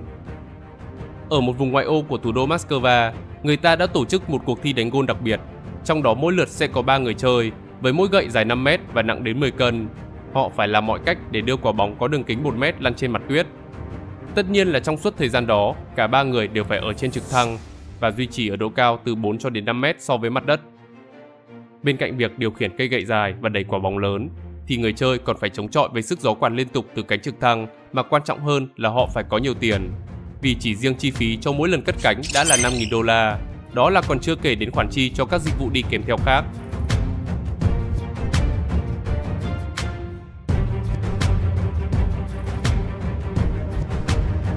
Có riêng một ngày để thụ thai.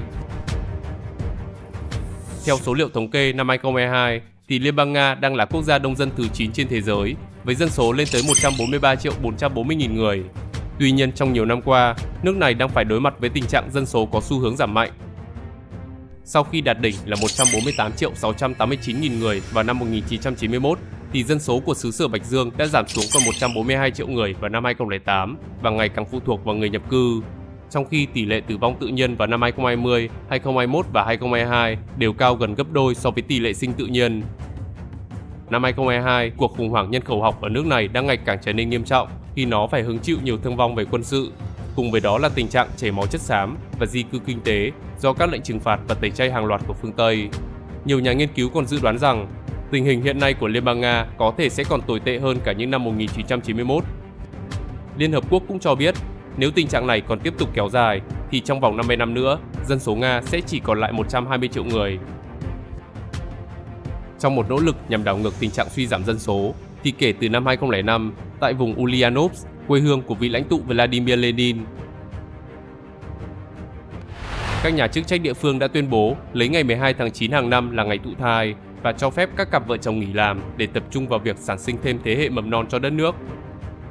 Hơn nữa, bất kỳ ai sinh con vào đúng 9 tháng sau đó, tức là vào ngày 12 tháng 6 của năm kế tiếp, thì sẽ nhận được giấy khen thưởng và các quà tặng có giá trị khác như là tiền mặt, ô tô, máy giặt hoặc TV.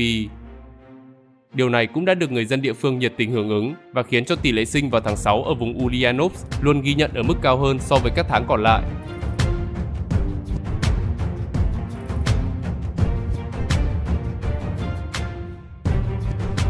Bí ẩn về hẻm xương cá voi. Nằm trên bờ phía bắc của đảo Itigran ở biển Bering của Liên bang Nga là một địa điểm đặc biệt có tên gọi là hẻm xương cá voi. Nó được phát hiện vào năm 1976 bởi một nhóm các nhà khảo cổ học của Liên Xô với số lượng lớn hộp sọ và xương cá voi được xếp cẩn thận thành từng hàng. Kiểm tra các bộ xương này, người ta dự đoán nó có thể đã tồn tại cách đây 600 năm. Ngoài ra, họ cũng đã tìm thấy các hố chứa thịt cá voi. Chúng trải dài 550 m dọc theo bờ biển phía bắc của hòn đảo, tạo nên khung cảnh vừa đáng sợ nhưng cũng đầy mê hoặc. Mặc dù trên Itigran còn có vết tích của con người, nhưng các nhà khảo cổ vẫn chưa xác định được họ thuộc bộ tộc nào, ngoài những suy đoán đó là người Yupik, một dân tộc bản địa của vùng Siberia. Vì trong ngôn ngữ Yupik thì đảo Itigran còn được gọi là Sikliuk, có nghĩa là hố thịt. Nhiều khả năng tình trạng thiếu lương thực đã buộc người dân bản địa phải săn bắt cá voi làm thức ăn. Lâu dần thì nơi đây trở thành một bãi giết mổ và hình thành nên một khu vực có nhiều xương cá đan xen như hiện nay. Cũng có một số giả thuyết khác cho rằng địa điểm này được xây dựng với mục đích là nơi gặp mặt của các bộ lạc. Tại đây họ ăn uống với nhau và tìm cách giải quyết các tranh chấp để có thể chung sống hòa bình. Sau nhiều năm trôi qua, cả Liên bang Nga và giới tại một số ngôi làng ở miền Bắc Cộng hòa Udmurt, tỷ lệ tóc đỏ còn cao hơn nữa, trong khi người ở khu vực phía Nam có tỷ lệ tóc đen cao hơn. Để tôn vinh đặc điểm này thì kể từ năm 2004, một lễ hội đã được tổ chức hàng năm ở thủ đô Izhov. Tại đây thì người ta đã tổ chức các cuộc thi, ví dụ như Mẹ, Cha và Tôi là gia đình tóc đỏ, là cuộc thi dành cho gia đình tóc đỏ nhất, hay Mái tóc đỏ tinh nghịch là cuộc thi cho đứa trẻ tóc đỏ nhất, cũng như các cuộc thi dành cho thú cưng như mèo, chó, chuột đồng, sóc, và đặc biệt còn có cuộc thi sắc đẹp dành cho hoa hậu tóc đỏ.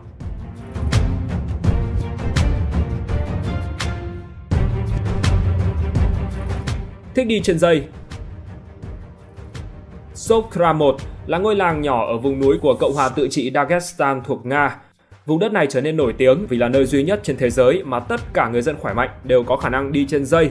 Dù là đàn ông hay phụ nữ, kỹ năng giữ thăng bằng của người dân Sovkramot thực sự rất tuyệt vời. Thậm chí, tất cả trẻ em trong làng còn đi học trên những sợi dây thừng, băng qua những địa hình hiểm trở, và nhiều người dân ở đây đã trở thành những nghệ sĩ biểu diễn xiếc. Truyền thuyết kể lại rằng những người đàn ông trong làng đã học được nghệ thuật giữ thăng bằng khi đi trên dây như một cách để tiếp cận người yêu của họ nhanh hơn. Do mệt mỏi với những chuyến đi bộ hàng ngày, để đến với các ngôi làng trên núi gần đó nhằm tán tỉnh các cô gái, những chàng trai ở Sovkra đã đi tìm các con đường tắt và thấy rằng đi trên dây là một giải pháp lý tưởng. Tuy nhiên, rất ít người thực sự tin vào giả thuyết lãng mạn này. Một số người dân địa phương cho rằng đi trên dây là một cách hiệu quả để băng qua những con sông và vực thẳm khi những cây cầu bị hỏng. Trong khi những người khác thì cho rằng Sovkra không phải là một vùng đất phù hợp để canh tác nông nghiệp đơn thuần, nên người dân cần tìm cách kiếm tiền khác. Vì vậy mà họ học cách đi trên dây để tới biểu diễn ở các khu vực khác. Thực tế thì từ thế kỷ 19, kỹ năng này đã rất nổi tiếng ở vùng Dagestan hẻo lánh. Các trường dạy đi bộ trên dây đã được mở ra để đào tạo trẻ nhỏ thành những nghệ sĩ biểu diễn xiếc. Và kết quả là nhiều người còn được biểu diễn trên những sân khấu lớn ở khắp nước Nga, đồng thời giành được những giải thưởng cao quý trong các cuộc thi quốc tế. Thế nhưng bước sang thế kỷ 21, những ngày tháng vinh quang đó đã qua đi, và điều này đã ảnh hưởng rất lớn đến truyền thống của ngôi làng Sovkramot. Nhiều người cho rằng sẽ không có tương lai nếu theo đuổi sự nghiệp đi bộ trên dây. Bên cạnh đó, với số tiền tài trợ ít ỏi dành cho những trường đào tạo kỹ năng này, thì truyền thống độc đáo của ngôi làng đang có nguy cơ biến mất hoàn toàn. Tệ hơn nữa, nhiều thanh niên đã rời khỏi Sovkramot để tìm kiếm việc làm ổn định ở các thị trấn và thành phố lớn hơn của Nga. Cụ thể thì dân số tại đây đã giảm từ khoảng 3.000 người từ những năm 1980 xuống còn dưới 400 người hiện nay. Dù tất cả những người khỏe mạnh trong làng đều được dạy nghệ thuật đi bộ trên dây, thế nhưng phong tục này vẫn đang đứng trước nguy cơ bị mai một.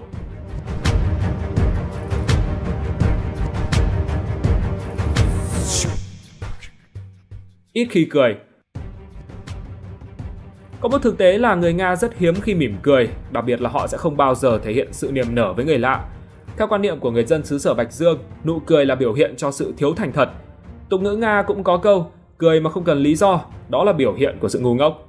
Chính vì vậy, đối với người Nga, cười nhiều chưa chắc đã thể hiện bạn là một người thân thiện. Vậy tại sao người dân ở đây lại có quan niệm như vậy? Đó là vì trong nhiều thế kỷ, sự tồn tại hàng ngày ở Nga là cả một cuộc chiến gian lao để sinh tồn. Cuộc sống của một người dân bình thường vốn nhiều cực khổ và nỗi lo lắng bám rễ sâu trong nét mặt của họ. Trong bối cảnh như vậy, một nụ cười phản ánh là dấu hiệu của đời sống tốt, sự thịnh vượng, trạng thái tâm lý thoải mái. Do đó người Nga rất hiếm khi cười, đặc biệt là với người lạ, trừ khi họ thực sự cảm thấy vui. Vì vậy nếu bạn nhận được một nụ cười từ một người Nga thì có nghĩa là họ thực sự thích bạn, và đó không phải là một hành động xã giao.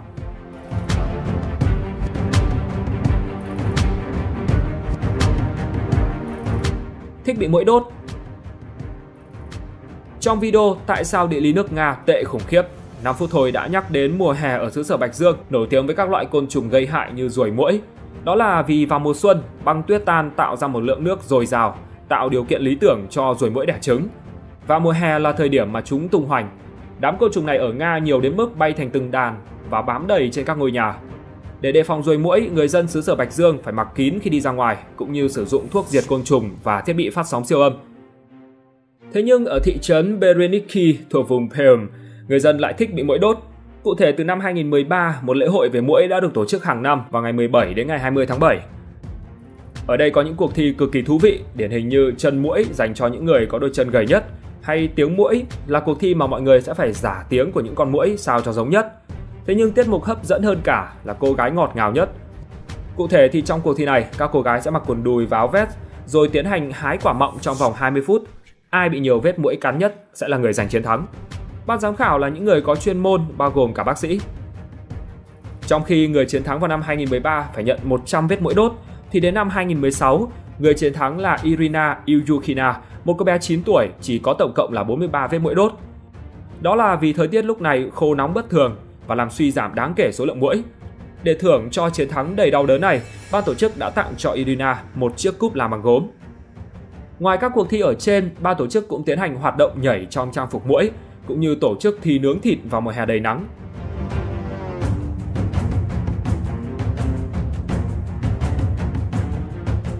Trang điểm khi đi đổ rác. Khi nhắc đến quốc gia có nhiều phụ nữ đẹp, người ta không thể không nhắc đến Nga. Không cần là người nổi tiếng, ngay cả những cô gái bình thường ở xứ sở Bạch Dương cũng nổi bật với diện mạo xinh đẹp. Họ có ngoại hình nổi bật với mái tóc vàng, gương mặt thu hút và chiều cao ấn tượng. Vẻ đẹp của phụ nữ Nga là sự tổng hòa của nhiều yếu tố, bao gồm cả nguồn gen, khí hậu cũng như bản năng làm đẹp. Không chỉ vậy, họ còn ngày càng đẹp hơn theo thời gian. Vào tháng 9 năm 2003, báo chí Nga đã công bố kết quả của một cuộc nghiên cứu thú vị. Theo đó, trong vòng 30 năm, nữ giới ở Nga đã cao thêm 6 cm, vòng eo của họ giảm đi 3 cm và đôi chân của họ thì dài ra thêm 4 cm. Mặc dù được ca ngợi về ngoại hình, nhưng có đến 95% phụ nữ Nga không hài lòng với vẻ ngoài của mình. Đây cũng là lý do mà phái đẹp của xứ sở Bạch Dương lại có quan điểm phải luôn thật xinh đẹp mỗi khi đi ra ngoài, kể cả là khi đi đổ rác. Họ rất chú trọng đến ngoại hình và không rời khỏi nhà mà không trang điểm nhẹ. Phụ nữ Nga bước ra ngoài đường hàng ngày giống như là bước trên sàn diễn thời trang. Họ làm tóc cầu kỳ, ngồi trước bàn trang điểm hàng tiếng đồng hồ và đeo đồ trang sức đẹp nhất. Không chỉ vậy, dù là đi làm hay đến siêu thị gần nhà để mua vài món đồ vặt vãnh, phụ nữ Nga vẫn phải trải chuốt không khác gì đi hội. Vậy tại sao các cô gái Nga lại phải trang điểm mỗi khi đi ra ngoài và phải trông thật hấp dẫn đối với nam giới trong mọi hoàn cảnh? Đó là vì trong hệ thống giá trị xã hội của người Slav, một cô gái đòi hỏi phải là người vợ và người mẹ trước khi trở thành một người đáng kính trong xã hội. Ở Nga thì người phụ nữ chưa kết hôn bao giờ không được đánh giá cao. Theo cách hiểu của người dân ở nơi đây, thành công của người phụ nữ phải bao gồm cả hôn nhân và con cái. Hơn nữa, ở Nga xảy ra tình trạng thừa nữ thiếu nam với 53,6% dân số thuộc phái đẹp. Điều này đồng nghĩa với việc có hàng triệu phụ nữ trên cả nước đang phải đối mặt với vấn đề không thể kết hôn. Chính vì vậy, các cô gái Nga phải tạo cho mình một dáng vẻ bề ngoài hấp dẫn để thu hút sự chú ý của người đàn ông nào đó.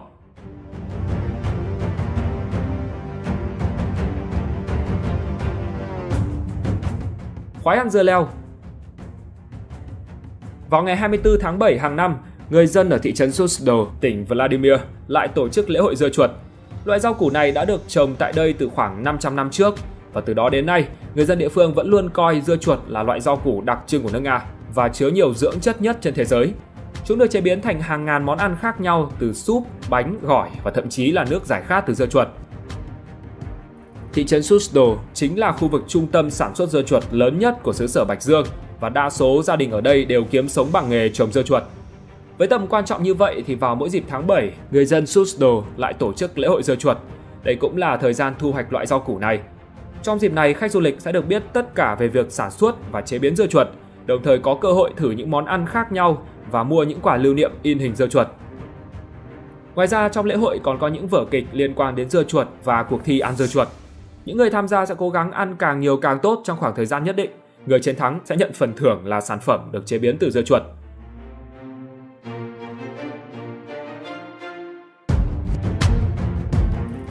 Cho mèo tham gia hải quân.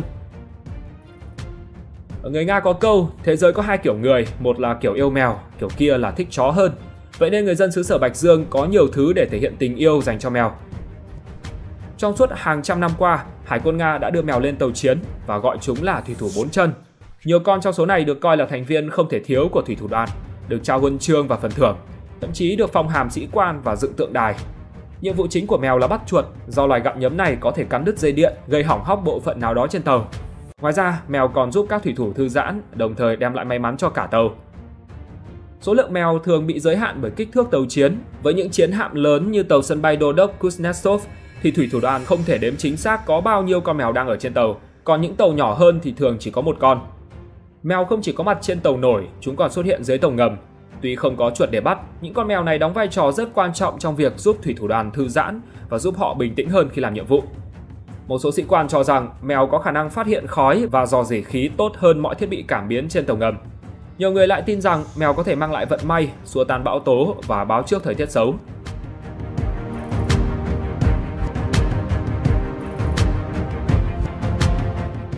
Thờ gấu và săn gấu. Ở Nga có một số gia đình đã nuôi gấu làm thú cưng. Trong số này nổi tiếng nhất là chú gấu Stepan, được nhận nuôi vào năm 1993. Nó đã trở thành một mẫu ảnh nổi tiếng. Dù vậy thì đối với đa phần người Nga, gấu vẫn là loài động vật hung dữ. Tuy nhiên ở khu vực Siberia, các dân tộc như là Evenki, Khanty, Mansi, Nikhi, Uchi và nhiều dân tộc bản địa khác có truyền thống gắn liền với việc tôn thờ gấu, mặc dù họ vẫn săn bắn loài động vật linh thiêng này. Người Evenki tin rằng mỗi thợ săn chỉ có thể giết một số lượng gấu nhất định và nếu vượt quá con số đó, họ sẽ bị tước đoạt mạng sống. Đây là lý do tại sao quá trình giết một con gấu lại phải thực hiện theo một nghi lễ đặc biệt, với việc người thợ săn xin lỗi con thú và giải thích lý do tại sao anh ta bắt đầu cuộc săn. Sau đó con gấu được tổ chức tang lễ trọng thể. Xương và đầu của nó được đặt trong một căn nhà gỗ đặc biệt, xây dựng theo hướng mà con gấu đã đi trước khi nó bị giết. Người Evenki tin rằng sau nghi lễ này họ sẽ không bị ám ảnh bởi linh hồn của con vật. Tiếp đến, họ tổ chức một nghi lễ gọi là Takamin, có nghĩa là đánh lừa một con gấu. Tất cả những người tham gia cuộc săn chia sẻ một bữa ăn có thịt của con gấu bị giết, rồi chúc người thợ săn đã giết con gấu được may mắn, sức khỏe và có đàn tuần lộc đông đúc. Người thợ săn là người bắt đầu bữa ăn cuối cùng và đôi mắt của con vật được treo trước lều của anh ta.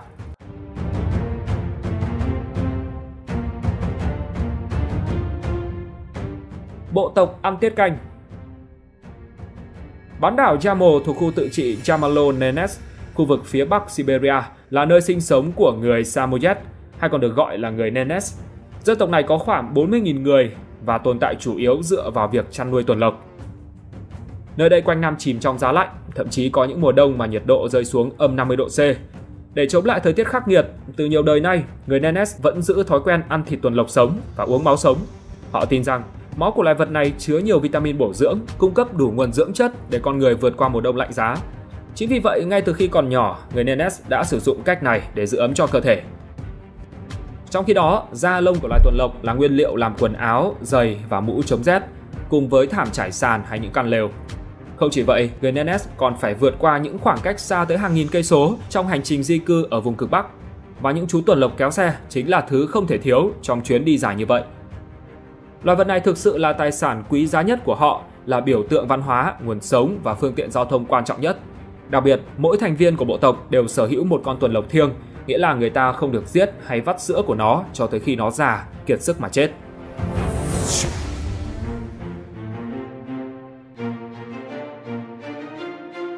Tắm trong hồ băng vào mùa đông. Vào mùa đông, một số vùng của Nga có nhiệt độ giảm xuống âm 30 độ C, nhưng điều đó không có nghĩa là mọi người sẽ trốn trong nhà và chờ đến mùa xuân. Thay vào đó, họ vẫn hoạt động và vui chơi bình thường dưới thời tiết khắc nghiệt. Thậm chí vào thời điểm tháng 1 hàng năm, người Nga thường tắm trong hố băng bất chấp thời tiết lạnh giá. Cụ thể thì vào ngày 19 tháng 1, các tín đồ chính thống giáo ở Nga kỷ niệm ngày lễ hiển linh, ngày mà Chúa Giêsu được thực hiện lễ rửa tội ở sông Jordan. Trong ngày này, hàng trăm nghìn người trên khắp cả nước đổ về các bể ngâm để đắm mình trong làn nước băng giá. Chỉ tính riêng tại thủ đô Moscow và các vùng lân cận, hàng năm có hơn 200.000 người tham gia ngục lặn trong các hố băng, đặc biệt là tại Siberia, nơi lạnh bậc nhất thế giới với nhiệt độ có thể xuống tới âm 50 độ C. Cũng có rất đông người dân tham gia hoạt động truyền thống này. Chính quyền các địa phương tại Nga tổ chức rất chu đáo cho hoạt động tắm băng của người dân. Do phần lớn sông hồ bị đóng băng, nên họ chủ động tiến hành đục băng tạo thành các hố lớn cho người dân ngụp lặn dưới sự giám sát chặt chẽ của các đội cứu hộ. Đông đảo các nhân viên thuộc Bộ Tình trạng khẩn cấp, lực lượng công an và y tế được điều động đến các điểm tắm. Ở bên cạnh đó, các phòng thay đồ lưu động và trà nóng cũng được chuẩn bị sẵn sàng cho những người tham gia thử thách. Trong khi đó, các quầy hàng ăn với những món nóng hổi cũng góp phần tạo nên một ngày hội thật sự ý nghĩa cho người dân. Trong những năm gần đây, ngày càng có nhiều người tham gia hoạt động dìm mình dưới những hố băng, bởi theo họ đây là cách tốt để tôi luyện sức khỏe, tinh thần và tính cách Nga. Không chỉ có thanh niên mà các cụ già và nhiều em nhỏ cũng trải nghiệm hoạt động này để rèn luyện sức khỏe. Trong đó có cả Tổng thống Nga Vladimir Putin với nhiều năm liền luôn giữ truyền thống dìm mình trong hố băng. Theo kinh nghiệm của nhiều người Nga, khi tham gia tắm băng để tránh giảm thân nhiệt đột ngột và bị bỏng lạnh, chỉ nên cởi dần từng lớp áo quần trên người nhằm giúp cơ thể kịp thích nghi với nhiệt độ ngoài trời. Sau đó có thể thoa một lớp kem mỡ lên toàn thân hoặc uống một thìa dầu cá để giữ nhiệt. Ngoài ra nên khởi động thật kỹ để làm nóng cơ thể trước khi xuống nước và nên đi giày hoặc dép để tránh trượt ngã trên băng. Không nên dìm mình trong hố băng quá 1 phút và cũng không nên ngụp lặn cả đầu xuống nước để tránh bị co mạch máu não đột ngột. Ngoài ra, các bác sĩ vẫn khuyên những người có bệnh lý về phế quản, tim mạch và huyết áp không nên tham gia vào hoạt động này.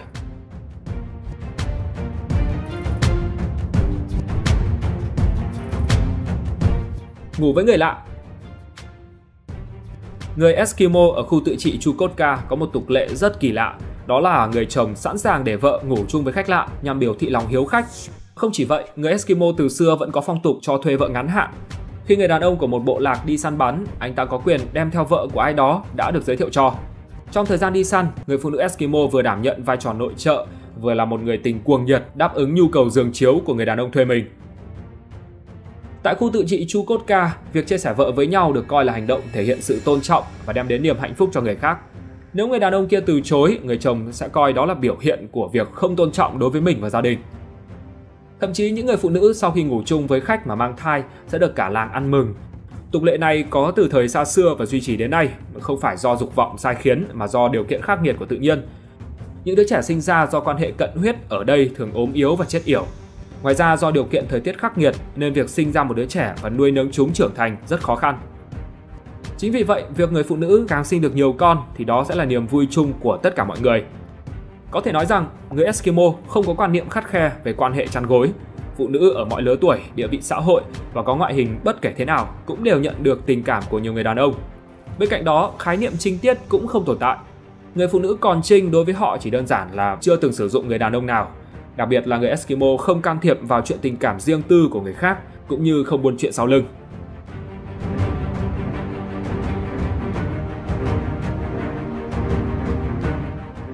Luôn giúp đỡ người khác. Việc giúp đỡ người khác chắc chắn luôn được đánh giá cao trong bất kỳ nền văn hóa nào. Thế nhưng đối với người Chukchi, họ không được phép từ chối giúp đỡ bất kỳ ai. Đây là dân tộc sinh sống chủ yếu tại bán đảo Chukotka, ở khu vực Đông Bắc Siberia. Khu vực này có điều kiện tự nhiên khắc nghiệt bậc nhất nước Nga, khi nhiệt độ có thể giảm tới âm 50 độ C vào mùa đông do gió lạnh thổi vào từ Bắc Băng Dương. Do đối mặt với khí hậu khắc nghiệt và đời sống khó khăn của vùng Bắc Cực lạnh giá, thế nên các thành viên trong cộng đồng Chukchi phải phụ thuộc vào giúp đỡ lẫn nhau. Từ đó, lòng hiếu khách và sự hào phóng là phẩm chất luôn được đề cao. Họ không được phép từ chối giúp đỡ người khác, ngay cả đó là những người xa lạ. Chính vì vậy, những người đến với bán đảo Chukotka mà gặp khó khăn về chỗ ở hay thiếu thốn thức ăn có thể kêu gọi sự giúp đỡ của người Chukchi bản địa. Người dân ở đây căm ghét sự keo kiệt và tính ích kỷ. Họ rất đoàn kết, cùng với nhau chăm sóc cho trẻ mồ côi, góa phụ và người nghèo. Nhưng ở thời điểm hiện tại, ô nhiễm môi trường, khai thác mỏ và việc lạm dụng các máy móc công nghiệp đang ảnh hưởng nặng nề đến môi trường bán đảo Chukotka, đặt ra bài toán đối với chính quyền địa phương trong việc gìn giữ các giá trị truyền thống. Hơn nữa, ngày càng có nhiều người rời khỏi bộ tộc để tới định cư tại các thị trấn và tìm kiếm việc làm. Tính đến năm 2015, chỉ còn khoảng 1.000 người Chan tuần lộc duy trì lối sống truyền thống trong tổng số 15.000 người Chukchi. Nếu tình trạng này còn tiếp diễn thì có thể phong tục tốt đẹp luôn giúp đỡ người khác của họ cũng sẽ dần tan biến theo guồng quay của cuộc sống hiện đại. Cấm sử dụng từ ngữ của phương Tây. Trong suốt lịch sử, Liên bang Nga và Hoa Kỳ đã duy trì một mối quan hệ đối ngoại quan trọng mang tính then chốt và chiến lược, khi mà cả hai đều có chung lợi ích về an toàn và an ninh hạt nhân, chống khủng bố và thăm dò không gian. Tuy nhiên, cuộc chiến của ông Putin ở Ukraine đã khiến cho mối quan hệ này trở nên căng thẳng hơn bao giờ hết. Nó được cho là đã đạt đến điểm thấp nhất kể từ khi diễn ra cuộc khủng hoảng tên lửa Cuba.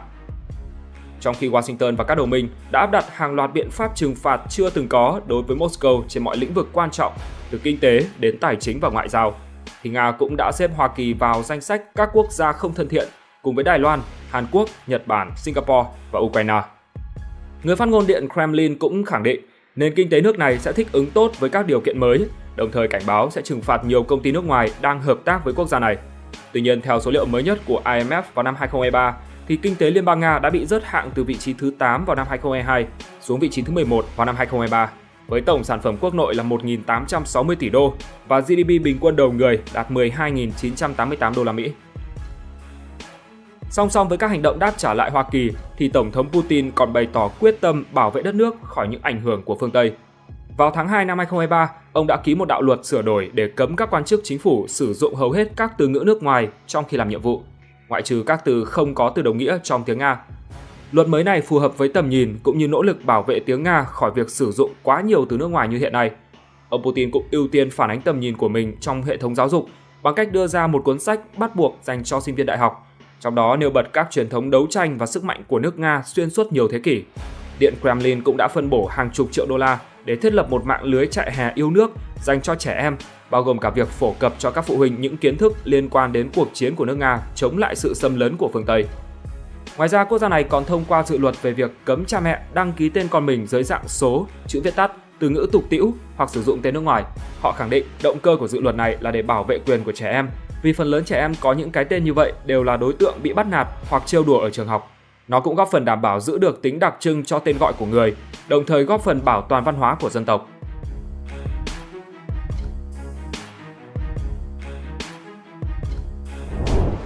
Cấm tuyên truyền các mối quan hệ đồng tính. Vào tháng 12 năm 1917, sau cách mạng tháng 10, thì Cộng hòa Xô Viết Nga đã hợp pháp hóa đồng tính luyến ái. Tuy nhiên đến thời Liên Xô, thì Joseph Stalin đã tái hình sự hóa việc quan hệ cùng giới vào tháng 3 năm 1934, với mức phạt tù từ 3 năm trở lên. Các nhà quan sát phương Tây ước tính rằng trong thời kỳ này, ở Liên Xô có khoảng 800 đến 1.000 đàn ông bị bỏ tù mỗi năm bởi các hành vi liên quan đến đồng tính luyến ái. Sau khi nhà nước liên bang này sụp đổ vào năm 1991, thì đến năm 1993, Nga đã hợp pháp hóa các mối quan hệ đồng giới và cho phép người chuyển giới thay đổi giới tính hợp pháp của họ trên giấy tờ tùy thân từ năm 1997. Nhưng bất chấp những thay đổi đó, những người đồng tính nữ, đồng tính nam, song tính và chuyển giới đều phải đối mặt với sự kỳ thị nghiêm trọng khi mà xứ sở Bạch Dương không cung cấp các biện pháp bảo vệ nào để chống phân biệt đối xử cho cộng đồng LGBT. Trái lại, hầu hết các dự luật ở Nga đều có xu hướng thù địch với đồng tính luyến ái, với mức độ không khoan dung ngày càng gia tăng. Theo một cuộc khảo sát vào năm 2022, thì có đến 74% người Nga cho rằng xã hội không nên chấp nhận đồng tính luyến ái, và họ cũng phản đối việc tổ chức các cuộc diễu hành cho người đồng tính trên đường phố, đặc biệt là tại thủ đô Moscow, nơi mà ngay cả chính quyền cũng gần như chưa bao giờ chấp nhận bất cứ yêu cầu nào về việc tổ chức một lễ hội cho người đồng tính. Hiện nay, Liên bang Nga vẫn chưa công nhận hôn nhân đồng giới, đồng thời cấm hoàn toàn việc tuyên truyền đồng tính luyến ái ở trẻ vị thành niên. Điều này đã được thông qua bởi luật liên bang vào ngày 29 tháng 6 năm 2013. Nếu vi phạm thì công dân sẽ bị phạt số tiền vào khoảng 50 đô, trong khi các quan chức sẽ phải chịu mức phạt lớn hơn gấp 10 lần, tức là khoảng 500 đô. Còn các tổ chức hoặc doanh nghiệp sẽ bị phạt tới 10.000 đô la, đồng thời buộc phải dừng hoạt động trong vòng tối đa 90 ngày. Người nước ngoài nếu vi phạm cũng sẽ phải chịu mức phạt lên tới 1.000 đô la, thậm chí có thể bị giam giữ 15 ngày, sau đó sẽ bị trục xuất về nước.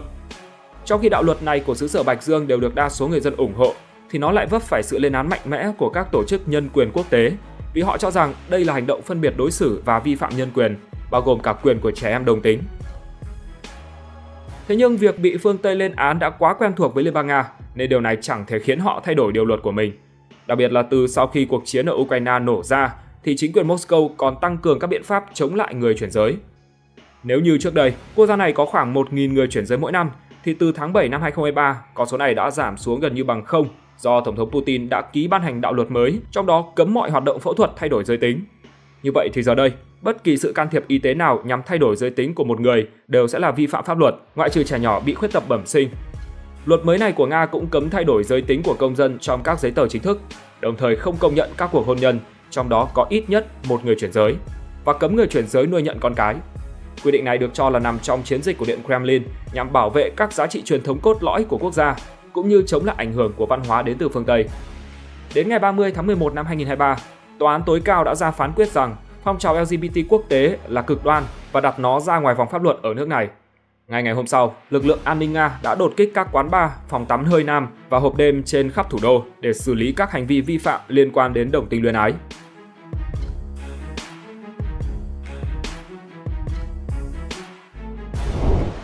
Cấm chế ảnh Tổng thống Putin. Vì quá bức xúc với các đạo luật chống lại cộng đồng LGBT, nên vào năm 2016, những người chỉ trích điều luật này đã tìm cách đả kích Tổng thống Putin. Họ lan truyền rộng rãi các bức ảnh đã qua chỉnh sửa của ông, với khuôn mặt trang điểm đậm giống như một người chuyển giới. Chỉ trong một thời gian ngắn, hình ảnh Tổng thống nước Nga với cái môi đỏ như trái ớt chín, cùng đôi mắt màu xanh biển khơi và cặp lông mày cong vút đã phủ sóng rộng rãi trên mạng xã hội và thu về không ít những bình luận trái chiều. Sau khi nhận thấy những bức ảnh như vậy có tốc độ lan truyền quá nhanh, có thể khiến mọi người hiểu lầm ông Putin là người đồng tính, thì Bộ Tư pháp Nga đã chính thức ra quyết định cấm tất cả các hành vi chế ảnh hoặc lan truyền những hình ảnh không chuẩn mực về ông Putin ra ngoài cộng đồng. Hành động chế ảnh Tổng thống còn được liệt kê vào danh sách những điều cấu thành nên chủ nghĩa cực đoan ở Liên bang Nga. Ngoài ra thì vào năm 2019, chính quyền Moscow cũng đã thông qua một đạo luật về việc xử phạt hành chính đối với những người có hành vi xúc phạm chính phủ trên mạng Internet, bao gồm các trường hợp xúc phạm tới ông Putin, nội các chính phủ, quốc hội và các tòa án Nga, với mức phạt trung bình vào khoảng 450 đô la.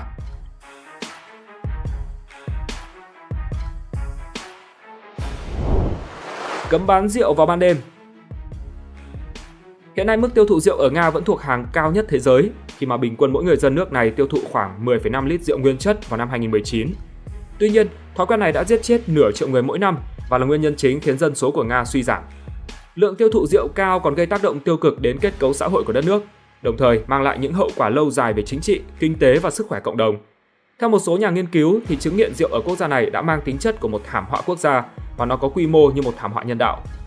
Theo dữ liệu của các nhà nghiên cứu đến từ Nga, Anh và Pháp được đăng trên tạp chí y khoa The Lancet, sau khi xem xét kỹ lưỡng số ca tử vong từ năm 1990 đến năm 2001 của Siberia, họ nhận ra có tới 52% số ca tử vong của người ở trong độ tuổi từ 15 đến 54 là do biến chứng của rối loạn sử dụng rượu.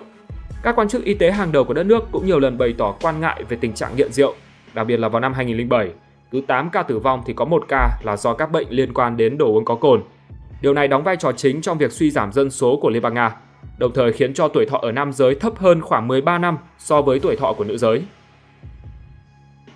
Trong số các biện pháp hạn chế việc uống rượu của chính phủ Nga, thì cấm bán rượu vào ban đêm được cho là đã mang lại những hiệu quả tích cực. Ở Moscow, rượu sẽ không được bán trong khoảng thời gian từ 23 giờ đêm đến 8 giờ sáng, còn ở Saint Petersburg là từ 22 giờ đêm đến 11 giờ sáng. Trong khi tại nhiều thành phố khác, nguyên tắc chung là rượu không được bán trong khoảng thời gian từ 11 giờ đêm đến 8 giờ sáng hôm sau. Ngoài ra thì Nga còn ra lệnh cấm uống rượu ở nơi công cộng, ngoại trừ các quán bar và nhà hàng. Điều này có nghĩa là bạn không được phép uống rượu trên đường phố, trong công viên hay trung tâm thương mại. Dù quyết định là như vậy nhưng nhiều người vẫn tìm ra cách để giải quyết cơn nghiện rượu của họ, chẳng hạn như việc đổ rượu vào vỏ của những chai đồ uống khác. Tuy nhiên nếu bị bắt thì những người này sẽ phải đóng phạt từ 8 đến 25 đô, thậm chí còn có nguy cơ ngồi tù nếu hành động uống rượu nơi công cộng này gây ra những hậu quả nghiêm trọng khác.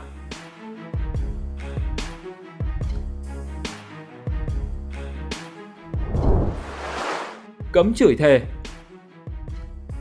Nếu như trong các bộ phim bom tấn của Hollywood, lời thoại chửi thề góp phần mang lại cảm xúc chân thật và đôi khi là tính hài hước cho bộ phim, thì ở Nga lại hoàn toàn khác. Khi mà ngày 1 tháng 7 năm 2014, Tổng thống Nga Putin đã ký phê duyệt đạo luật cấm chửi thề trong phim ảnh và các buổi biểu diễn âm nhạc. Ngoài ra, công dân Nga cũng không được phép chửi thề ở nơi công cộng, đặc biệt là trước mặt trẻ em. Lý do là bởi nước này lo ngại việc sử dụng những câu nói tục tĩu trên phương tiện truyền thông sẽ cấu thành các hành vi côn đồ và gây mất trật tự xã hội. Các cá nhân vi phạm sẽ phải đối mặt với mức phạt là 25 đô la, trong khi các tổ chức hoặc công ty vi phạm sẽ chịu mức phạt lên tới 700 đô. Điều này đã cho thấy quyết tâm của chính phủ Nga trong việc duy trì một xã hội văn minh và đảm bảo sự tôn trọng đối với người khác.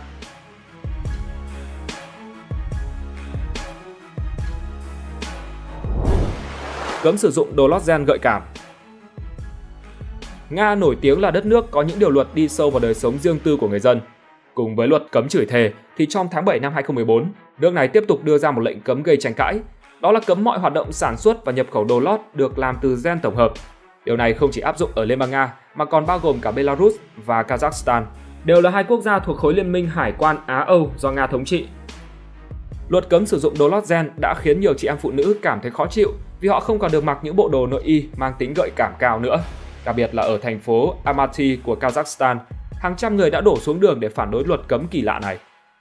Tuy nhiên, Bộ Y tế Nga khẳng định luật cấm mặc nội y làm từ gen là hoàn toàn có cơ sở, bởi với đặc tính hút ẩm thấp nên việc sử dụng đồ lót gen thường xuyên sẽ gây ảnh hưởng xấu đến sức khỏe của con người.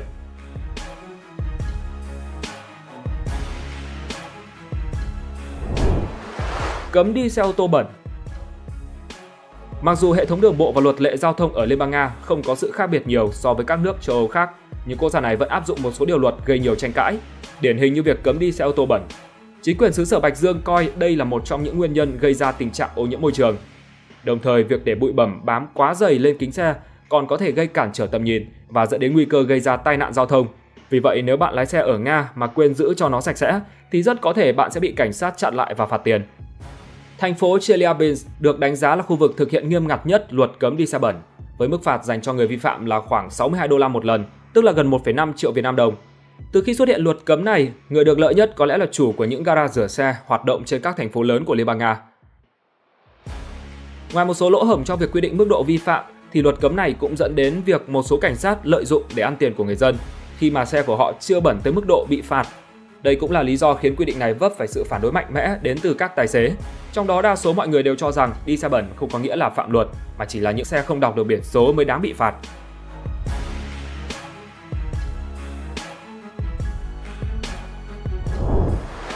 Đừng cười với người lạ mà không có lý do.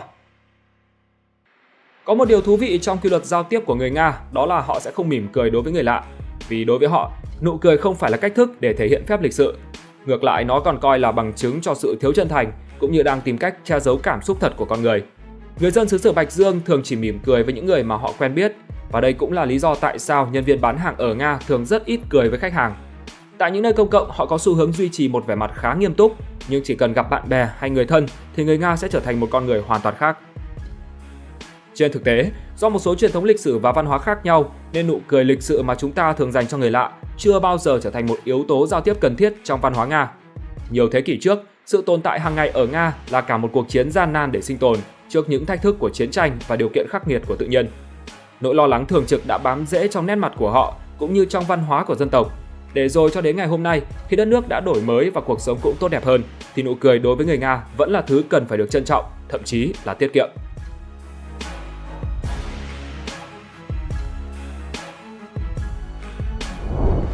Đừng bao giờ tặng ví rỗng cho người khác. Trong khi ở Việt Nam, nếu muốn tặng ví cho ai đó thì bạn chỉ cần mua một cái ví mới mà không nhất thiết phải bỏ thứ gì vào bên trong, thì ở Liên bang Nga, đây lại là một điều cấm kỵ. Hầu hết người dân nước này quan niệm rằng tặng ví rỗng là một lời nguyền khiến cho người nhận món quà sẽ gặp vận xui và bị nghèo mãi mãi. Thế nên nếu muốn tặng ví cho ai đó ở Nga, bạn nhất định phải để một món quà nhỏ khác vào bên trong, hoặc tốt nhất là để một tờ tiền vào trong đó.